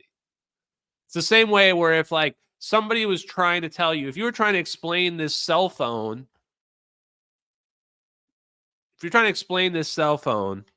to somebody else 100 years ago who's riding around on a horse, you're not going to understand anything that you're saying. Even if you were explaining it in perfect physics, they're not going to get it. They don't understand that physics. It's not even real yet to them. She fiercely disagreed with. And yes, that was teams, plural. She noted that there were 3 separate groups of high-powered lawyers, ones from the East Coast, West Coast, and Texas. She had wanted to speak to Pons and Fleischman well in advance, but had only been allowed to just days before the announcement, leaving her no time to research. Although the press conference was heavily promoted by the school, the exact topic was not fully revealed beforehand. Despite this, at least 3 reporters had managed to get an inside scoop. One of them was Jerry Bishop at the Wall Street Journal. Bruegel, who wanted to guarantee coverage from the journal, tells him it's room temperature fusion. Despite his initial skepticism, he too ends up making some calls to physicists and pieces together that this story is a major deal. And his headline, Taming H-Bombs, was certainly not the kind of thing you expect to see in a financial paper. Jerry Bishop's coverage of cold fusion is some of the most in-depth in the traditional media sphere. He will later win a science writing award from the AIP. However, it should be noted that his award ceremony will also be boycotted by many physicists. They found his reporting misleading and often one-sided. Some actually credit Jerry Bishop with popularizing the name cold fusion, because as you'll see in their written press release, Pons and Fleischman called their discovery N-fusion. Jerry Bishop did not come up with the term cold fusion on his own, however, and you'll find out who did a little later on. Nothing was conventional about cold fusion, and it was only going to get weirder from here. By mid-April, the first reports from other labs began to roll in. Pons and Fleischman had set the precedent that if you had a result, you were fine to hold a press conference before you even had a paper published. And that's what many of these labs did. Called in the media, put on their best suits, and got their 15 minutes of fame. It's rare for scientists to get on TV, and this might be their only shot. Hundreds of laboratories have tried to confirm the Utah experiment. It looks as though Texas A&M won the race, with Georgia Tech a close second. We found that there is more energy coming out of this cell than we are putting in. Okay, so game over. It's over, right? Like, how could this... But let's just go back 5 seconds, chat. What, are you kidding me right now? Charles Martin, University of Texas A&M. Texas A&M University, Dr. Charles Martin just said right there, we're getting more energy out of this cell that we're putting in. Reproduced, game over. How does it get debunked after this? Right? Like, this is reminding me, guys, this is like MH370 videos now. It's like, we've found the hoaxer. We've shown that the clouds are moving. These are real videos. Everything's natural that we're seeing. These are real cameras the military uses, the real location of the plane. Oh, here comes a debunk out of left field. Somebody found some images that look like the satellite videos. These must have come from here out of nowhere. Ignore everything that you just learned. Ignore all that mountain of evidence. Focus on this distraction. Like, Jesus Christ. We just had a reproduction. What more do you want? And this is why I said early on, focus on the fact that there's anomalous heat that could only be explained by a chemical process. Because it's undebunkable. It got reproduced right there. You just heard it. Dr. Charles Martin, Texas A&M. They reproduced the heat right away. This might be their only shot. Hundreds of laboratories have tried to confirm the Utah experiment. It looks as though Texas A&M won the race, with Georgia Tech a close second. We found that there is more energy coming out of this cell than we are putting in. We couldn't believe it. We couldn't believe it. But then another announcement from another school, Georgia Tech. Researchers there hold up duplicated the Utah experiment. And this weekend, 2 Hungarian researchers. Oh, never mind. They duplicated it as well. The University of Washington. Italian news reports Stanford researchers today. 2 Mexican scientists say government project in India. Researchers at the University of Florida. Swedish physicists said today. The University of Minnesota. The Los Alamos National Laboratory, New Mexico. Incidentally, this brings to more than 60 the number of laboratories that have confirmed at least part of the Utah experiment. What the fuck? Chat, what the fuck? Do you hear the names of those labs all over the country? One of them was government lab. Was it Lawrence Livermore or whichever national lab? I forget which national laboratory that was. Over 60 labs reproduced this. This is way more labs than were able to reproduce LK99. This is way more. I was convinced that LK99 just because I'm looking at it visually on a video. That was 60 laboratories reproduced cold fusion, at least the bare minimum reproduced the heat, the excess energy. It was Los Alamos. How does this get debunked now? What? I'm so confused. When I'm telling you guys like cold fusion's real, it's because I'm just looking at them like, how are we so stupid? When I got depressed the last few days because I'm just sitting here and going like, we're so fucking stupid. We're so stupid. Yeah, what happened? This is the ultimate bag fumble ever. You got the bag, you're running. You got the football, you're running across the goal line. Just don't drop the ball. I mean, 60 recreations. How are you fumbling this? How do we not have cold fusion right now? I'm blown away, chat. Over the next few weeks, Pons and Fleischmann would be traveling nonstop. Fleischmann had gone to Europe the day after the announcement, and he had given talks at some of the top physics labs on the continent. Harwell in the UK, ARES in Italy, and now CERN in Switzerland. He was filling auditoriums beyond capacity each time. Pons was just as in demand, and he had given talks at U of U, Indiana, and soon he would give the biggest talk of his life. Cold fusion was such a big deal that nearly every major scientific organization decided to hold emergency sessions entirely dedicated to the subject. And for a chemist like Pons, there was no bigger stage than the American Chemical Society. They had scheduled a meeting in Dallas on April 12th. They had booked out a basketball stadium, and early registration suggested that chemists all across the country would swarm the event. Dr. Pons has been escorted around Dallas much the way you would escort around a presidential candidate or even a president himself. Incredible for a chemistry convention. It felt like a Jazz-Lakers 7th game in the playoffs. I'll tell you one thing, it was quite a day. The first day of the conference, the arena has 7,000 people in it. Looking back, many call this event the Woodstock of chemistry. Look how many people are there. You guys see how many people this is? Like, this is a straight, okay, we can't really tell, but these guys were treated like celebrities. Like, this is crazy. How did they fumble this bag, chat? How did they fumble this bag? I'm going to show you something else as well real quick, guys. Just so you guys understand, I saw a Hal Puthoff reference. I'm pretty much going to bring up Hal Puthoff and Salvatore Paez like as many times as I can. I got this video. I'm pretty sure it's a public video of Hal Puthoff from like the 80s or some shit. From like around this same time. This is a conversion of vacuum energy into another form. In this case, light, heat, radio waves. So we know of a laboratory. That's a projector, guys. So for my Zoomers out there, that thing you see in the bottom left corner, that's called a projector. We used to use those, and sometimes the bulb would burn out, and it's like $1,000.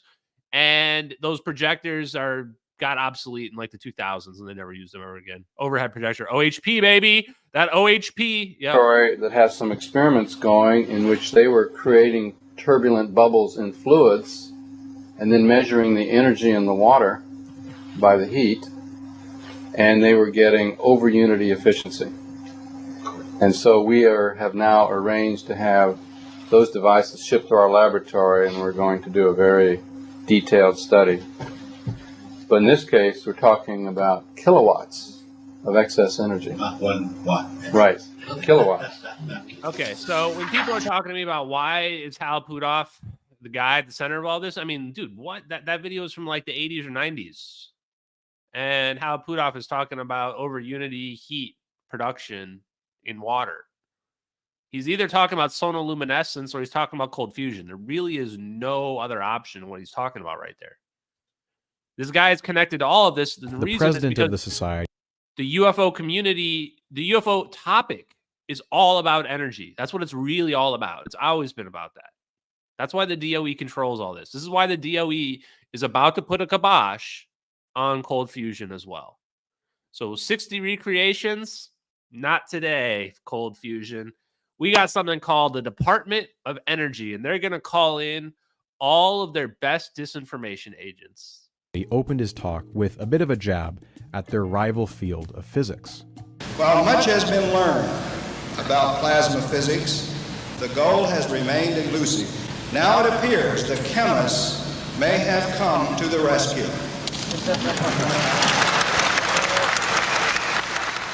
Although intended as a lighthearted comment, it cut to a real feeling among chemists. The physics community was still extremely pessimistic.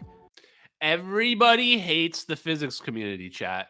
Everybody hates the physics community. The chemists hate them. The engineers hate them. Why do they hate them? Because physicists don't do experiments. The physicists are just out there working on theory and their observations from outer space, basically.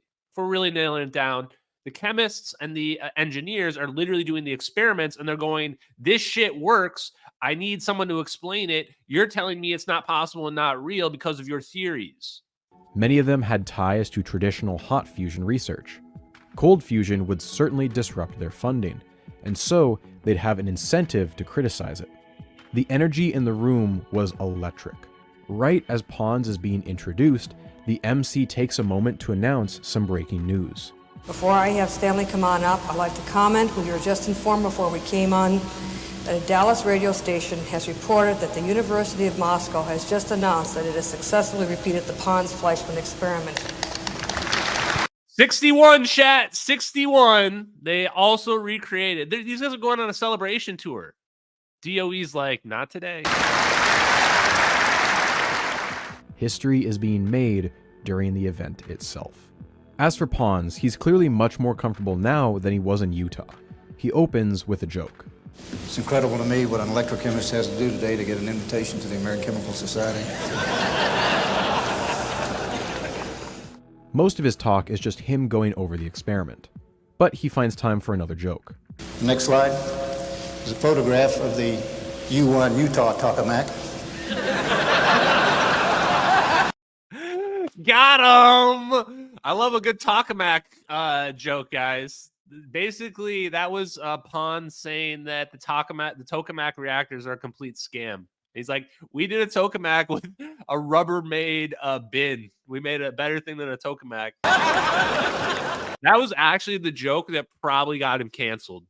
My man here probably got canceled by the DOE because he made that joke, and that probably like offended some fussy administrative elite guy that like got super offended. And he was like, nope, debunk them right now. Send the debunkers. It's a clear flex. Hot fusion tokamaks are the size of entire rooms and weigh tons. His can sit in a Tupperware container. The applause he gets at the end is what you'd expect a rock star to get at the end of a concert. Thank you very much.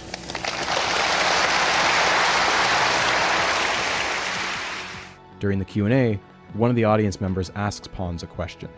Prometheus, Pandora, or Piltdown Man. 3 options for how this could turn out. Was this like stealing fire from the gods? Was it like unleashing a curse upon mankind that could not be undone? Or was it simply a hoax? Pons' response, best question I've ever heard, was short. No comment. Meanwhile, no comment. Crazy response, chat.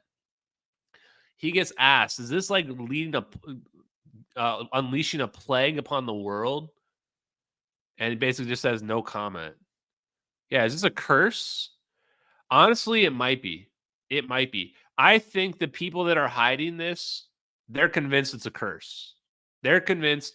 The people hiding this science that 61 recreations, the people hiding this, they're convinced we're going to kill ourselves with this.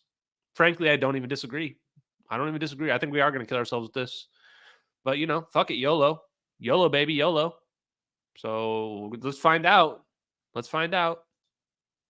Pons and Fleischmann were not the only two who'd had a busy couple weeks. Chase Peterson, not wanting to waste the momentum of the publicity, flew out his team and personally visited the Utah governor at his vacation house. The governor could tell they weren't there just for pleasantries and asked them point blank how much money they wanted. When they say around 2 or 3 million, he hits back with 5. We will hold a special session of the legislature with one item on the agenda. That item will be to deal with the $5 million appropriation. A state senator. So they're trying to get, now this makes it to Congress and the Senate and all this shit. Also, just real quick, like, I just don't get it. Like, they could actually, the DOE could actually convince everybody that, yeah, you're just all mismeasuring temperature for 40 years straight. Like, that's how much mind control the government and academia have over the world. It's crazy. I mean, like, I witnessed it happen over the last 4 years where people were just literally mind controlled into thinking they were going to die if they did not get a vaccine. And I'm using the term very loosely here, against a cold virus. Against a cold virus. So, of course, they could hide 61 recreations of anomalous heat generation. Yeah, just say it's magic. These people are scammers. They're just ignore everything that you're seeing. It's like nobody even reads the scientific papers. That's the saddest part. Nobody reads any scientific papers. Eldon Money even suggested a proposal where Utah residents could donate to the research and receive tax cuts in return. This is the last mistake they made. Immediately, government got involved. Last most fatal mistake. I'm writing this down in my notes. The last most fatal mistake they made was getting government involved in this shit. So next thing we know, they're begging the government for money. And they're not even asking for a lot, like $5 million. Okay, sure. Here's some pennies out of the seat cushions of the couch. Like, that's nothing for the government. All we had to do is give them a few $1,000,000 and they could scale up and make an awesome experiment showing cold fusion. We cannot let that happen. DOE was never going to let that happen. Believe it will do for Utah what gambling does for Nevada. With so much money coming in, who needs taxes? The results show that 60% of those who call. But why would Moscow hide this? They didn't. They announced it. They announced the reproduction right away. The bigger question is, why do people think that Moscow and China haven't figured out balls of plasma? Like, this was 40 years ago. Basically, every major nation, I think, will have probably figured out autonomous balls of plasma by now. If not, very soon. All thought taxpayers should pay for the research. 40% said no, taxpayers should not. 40% of people did not want fusion research? I mean, I guess I should just be happy that 60% do, but we've got 40% of people that are basically like inbred level retarded. Like, I'm Hills Have Eyes looking guy, right? Like, no, like that. You don't want fusion? You don't want free energy? You don't think we should spend a few bucks on that? Nope. I want to stay Amish forever. Live in my hill. On April 7th, the Utah legislature will vote 97-3 to approve the $5 million. But it's kind of like politics. They're certainly generating a lot of heat. During the session, the governor paraphrased the Bible when expressing his support.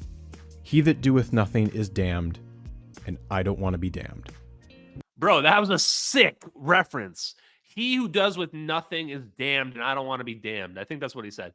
Basically saying, I'm going to go ahead and be my preacher self. This guy's basically saying, I've been given an opportunity, and if I waste that opportunity, I will be cursed for eternity. And I'm not going to waste an opportunity that's this big. That's a dope-ass reference. I'm going to have to use that. This was an energy source so plentiful, it would be, quote, too cheap to meter. Most of this $5 million would presumably go to some sort of research institute, although almost immediately $500,000 is allocated entirely to the army of patent lawyers. Who would run this institute? Surely the competition would be fierce. The earliest rumor was James Fletcher, who had just retired as head of NASA, a perfect fit given he was a Mormon from Utah. This appointment would not pan out though, but it did show just how much interest was being generated.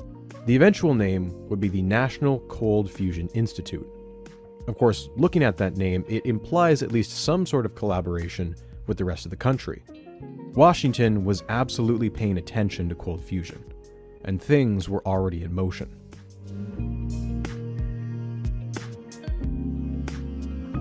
Only lasted 3 years. On April 13th, Glenn Seaborg got a phone call in a California diner. It's from Washington. He needs to take a flight there because it's urgent. This is not the first time he's done this. He's a well-respected veteran in nuclear science. In a few years, he'll get a chemical element named after him.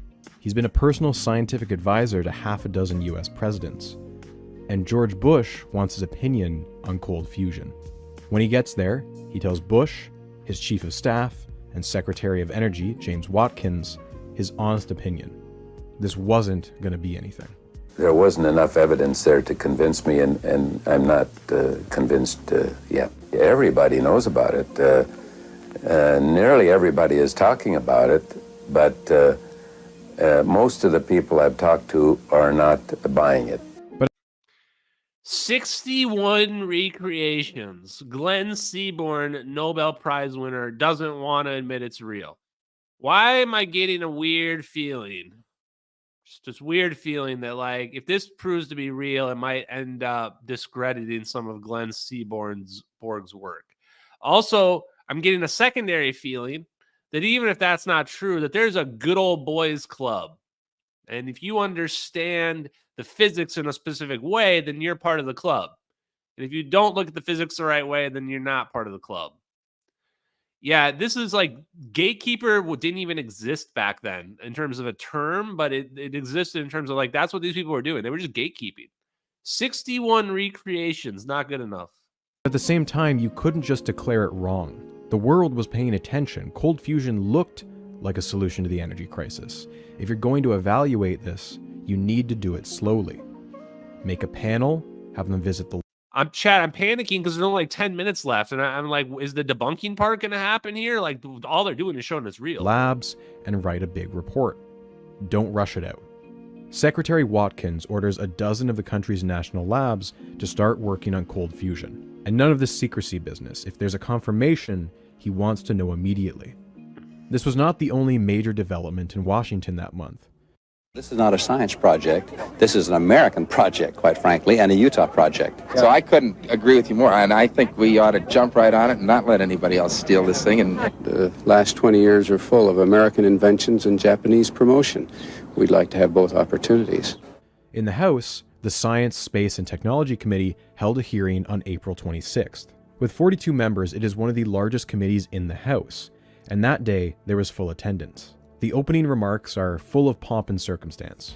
Morning, ladies and gentlemen. In recent weeks, an atmosphere of high excitement and anticipation has permeated the scientific community as startling possibilities for sustained nuclear fusion reactions at room temperature have emerged. The potential implications of a scientific breakthrough that can produce cold fusion are, at the least, in our judgment, spectacular. We all want this to work. Energy is the lifeblood of our nation, and fusion energy would be an enormous step toward the goal of energy independence. When people say they want something to work, usually they don't want something to work. Like, that's one of those things where people rarely say an affirmative statement like that. If people want something to work, they're afraid that it's not going to work, and they don't want to jinx it. When people are like, we want this to work, usually they're meaning, we don't want this to work. I'm pasting a bunch of bullshit out there because then I'm going to say after this statement, but all these qualifiers on why we can't have it. Something like that. Oh, no. Not like this, chat. There it is. Independence. In a period when our news seems to be filled with items telling us about drugs, budget deficits, a decline in America's economic position, and environmental problems, the news of the possible discovery of cold fusion in Utah, with its accompanying controversy, was wonderful news. Wayne Owens, congressman from Utah, was eager to introduce the distinguished guests from his home state. The possible achievement of solid-state fusion, or the so-called cold fusion, is nothing less than a miracle. Later, he would make plans for a trip with his fellow committee members to go visit U of U and see cold fusion with their own eyes. The first guest to speak is Stanley Pons, clearly quite humbled and honored to be speaking in Congress. The one thing about those microphones is they're not very good, so you have to pull them closer. Okay, thank you very much.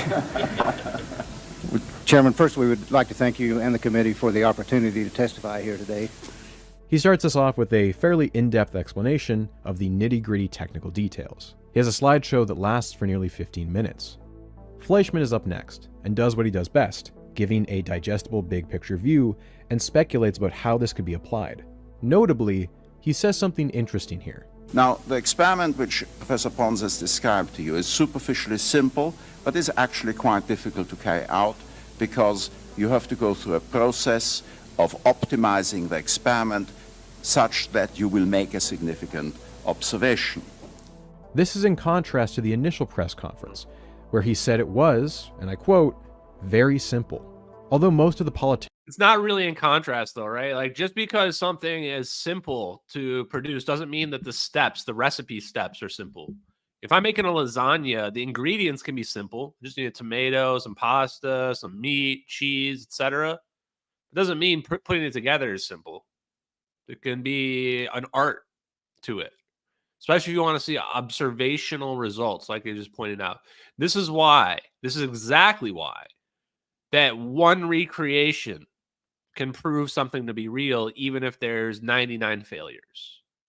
Because getting the recipe right is an art as much as it's a science. That was a dope quote. Here we go. Politicians in attendance were enraptured. Some of them asked the occasional tough question.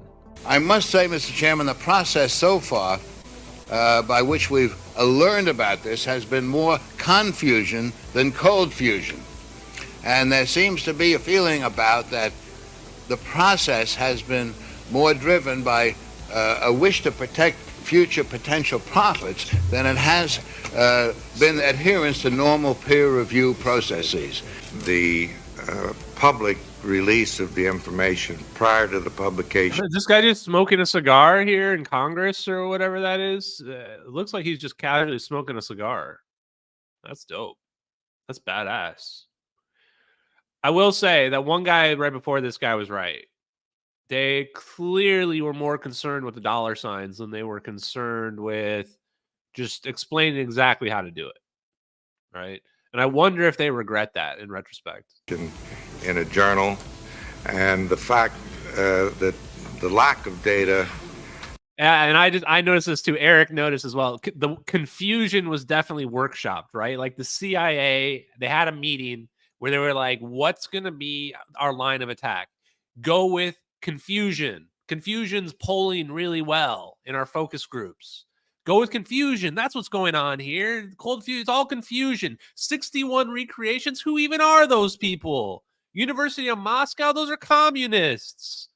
It's so confusing how it all works. Isn't science confusing? Right? This is exactly like what they did.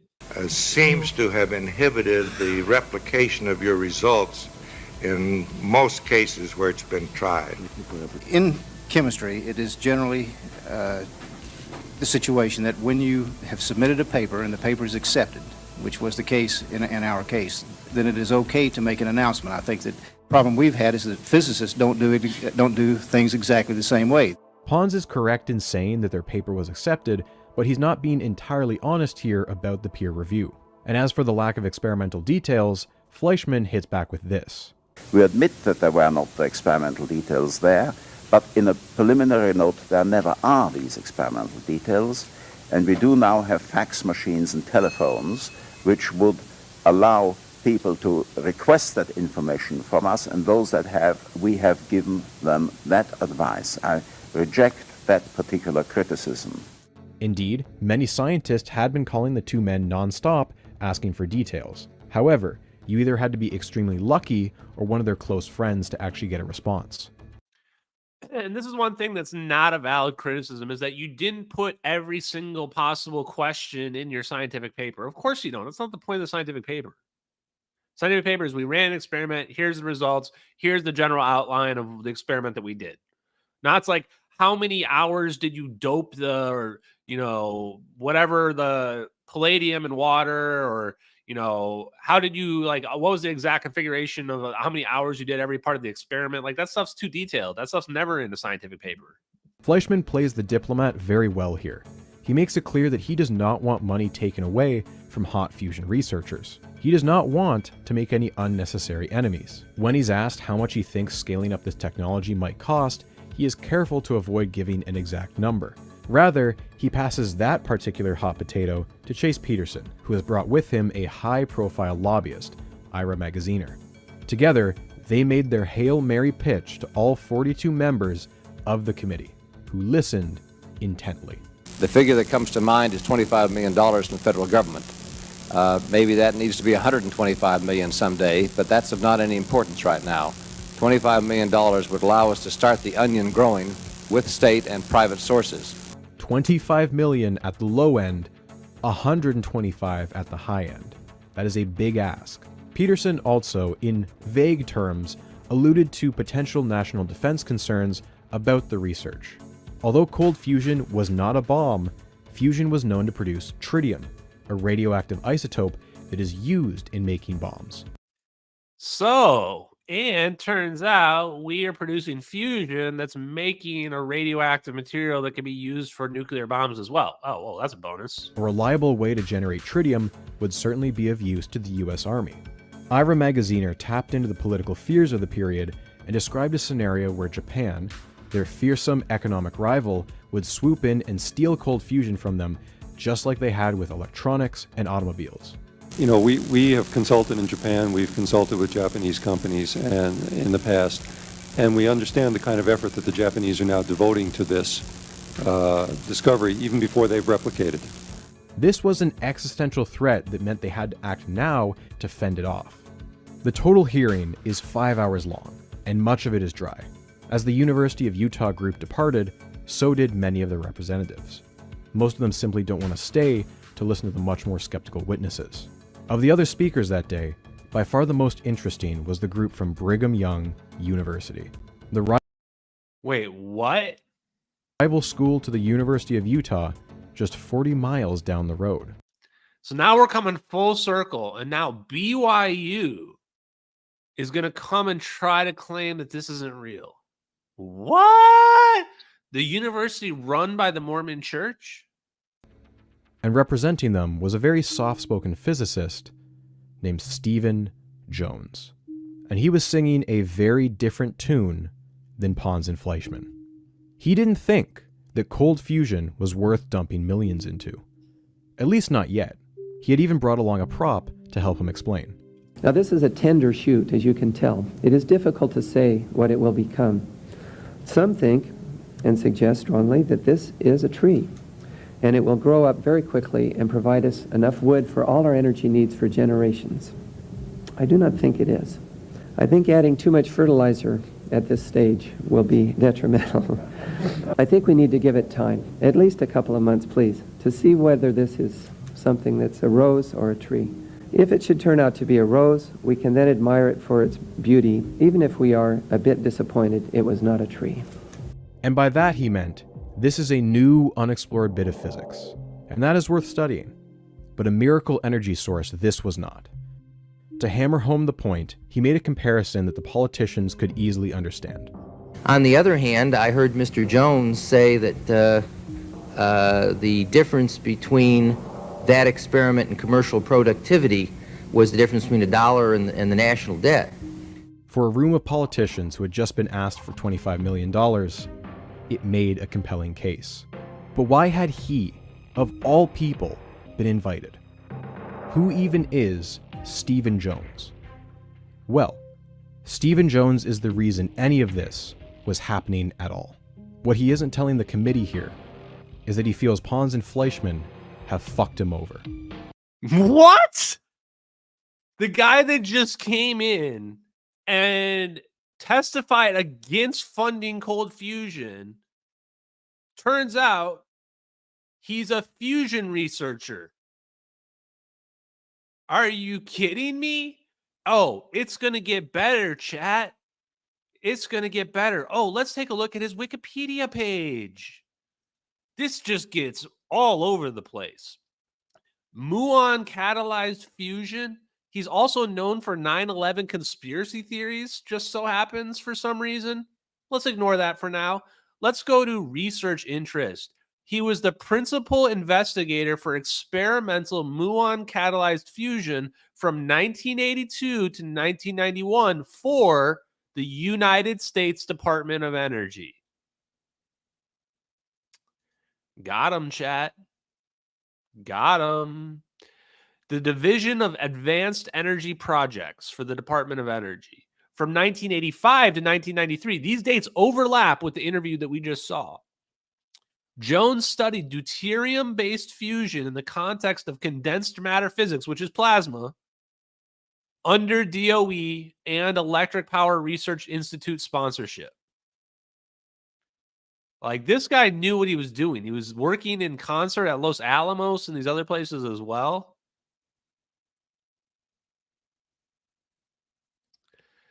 Very interesting, chat. Very interesting. Okay, so this is the end of this. What he's claiming is that he is the inventor of cold fusion.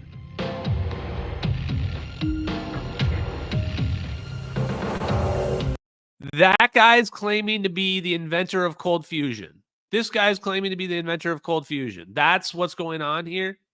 No wonder we didn't get this. So the other interview that, or the other cold fusion thing that we watched clips of several weeks ago, that one also had a guy randomly calling these people frauds who are reproducing the experiments. Just be like, you're a fraud.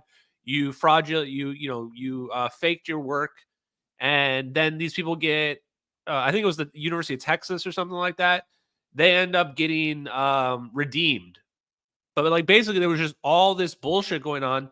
The Department of Energy is directly involved in discrediting the work, even after 61 people were able to reproduce it. So do you guys understand? To bring it back around, this is why these videos are so important. This is why this video of MH370 is so important. We are staring at absolute proof of cold fusion. And not just cold fusion, but that we can take cold fusion to the next level. Coherent balls of plasma, remote controlled, we can jam them together and make a wormhole. This shows the level of suppression that's going on right now. The level of suppression going on in the Department of Energy and with the United States government and the defense contractors is crazy scary. The fact that they could make cold fusion go away even after 61 plus confirmations goes to show how much control over people's minds they have. They have control over your mind. It does not matter how many recreations. If they tell you it's fake, it's fake. It's the emperor has no clothes. Like, literally has no clothes. Everyone's praising them on their new wardrobe. Beautiful wardrobe. Best wardrobe I've ever seen. It's okay if you're hiding free energy from the world. No problem. Like, just wow. Yeah, this is why I would never, I hate to say this, but you're not going to find me signing up for the draft or any other bullshit to fight for these countries. I mean, this is just, and it's so depressing when you watch this because you're like, wow, we are actually just idiots. We're cavemen, but we're also idiots who are like working against our own best interests. And it's not just like the lowest class of people. It is people that are in the highest classes, the academics, the most educated people are complete idiots, complete morons. That's the trick. That's the real trick of society is that even doesn't matter your level of education. You can be just as dumb as the homeless guy on the street or smart or whatever. I'm not trying to take away from people. There really is the class imbalance is just a complete illusion. 0 Point Energy, thank you, Eric. 0 Point Energy is inevitable. It will either be our damnation or our salvation, and time will not make a difference. Our character will. It is time to stop delaying. This statement is for the feds watching right now. Yeah, it's true. But you can see the battle lines, right? Like we have a pretty good idea where the battle line is drawn right now. Like we can see that academia and the media is 100% working underneath the government, either as useful idiots or completely controlled opposition.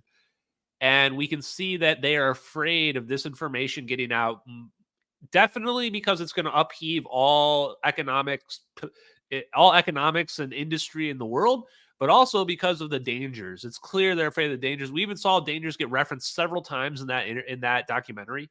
Probably like 2 or 3 times they mentioned the dangers of it, which we cannot underestimate. It is very dangerous in general. And then we found that they just literally have DOE people with like massive amounts of personal interests that should not be testifying coming out and discrediting it. People that are like scorned lovers, they have conflicts of interest and it doesn't matter at all. Work directly for the DOE and hot fusion research, and I'm going to go ahead and discredit cold fusion and say it's not possible. Crazy, man.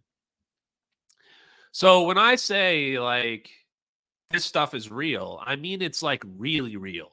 This isn't sci-fi. This is all historical. It's all documented. It's been recreated. And this was 35 years ago. So of course we have balls of plasma that can float around now.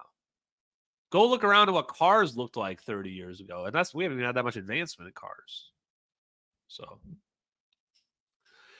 anyway, guys, I hope you enjoyed this documentary. That was a fun live stream. Wednesday, I'm not sure exactly what we're going to do yet. I have some ideas. We may do a recap of the old history of the MH370 case. We might do something more science-related. Not really sure yet, guys. Get the truth out about zero-point energy. Get the truth out about exotic vacuum objects and plasma, self-organizing plasma. Break down the misinformation that we've been fed and seek the truth, guys. Have a great night, everybody. Peace, MH270X.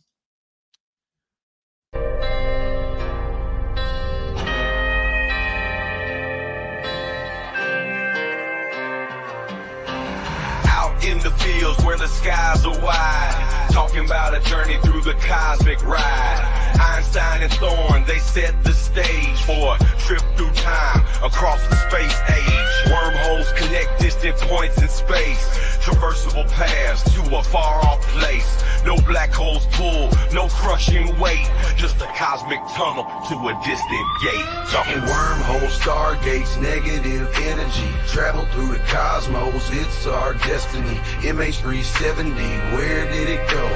Bowling 777 through a wormhole flow. We're talking wormholes, stargates, negative energy, travel through the cosmos, it's our destiny. MH370, where did it go? Bowling 777 through a wormhole flow.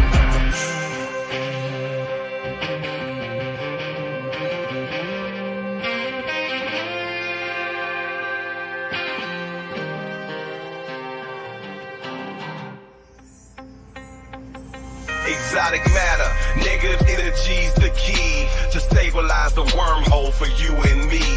Quantum vacuum squeezed so tight, creating conditions for this wondrous flight. Static fields and lasers in the lab they play, generating forces in a new kind of way. Gravitational squeezing, Casimir's force, negative zones we need to stay the course. Talking wormholes, stargates, negative energy, travel through the cosmos, it's our destiny. MH370, where did it go? Boeing 777 through a wormhole flow. Thin shell formalism plates so fine, spherical geometry we realign. Energy conditions that we must defy. For a stable wormhole, let's give it a try.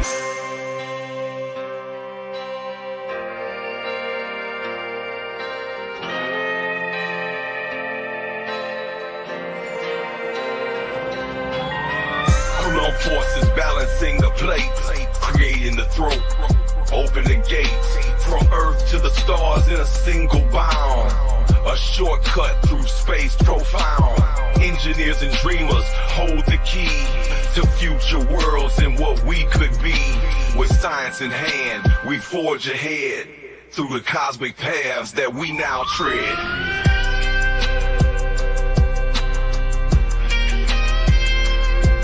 Talking wormholes, stargates, negative energy, travel through the cosmos, it's our destiny. MH370, where did it go? Boeing 777 through a wormhole flow. From the fields to the stars, we break the chains. Understanding the universe, we make the gains. Lil Hula Crunk shines, bringing truth to light. Through his music, we'll explore the night. With wormholes and stargates, our path is clear. Exploring the cosmos.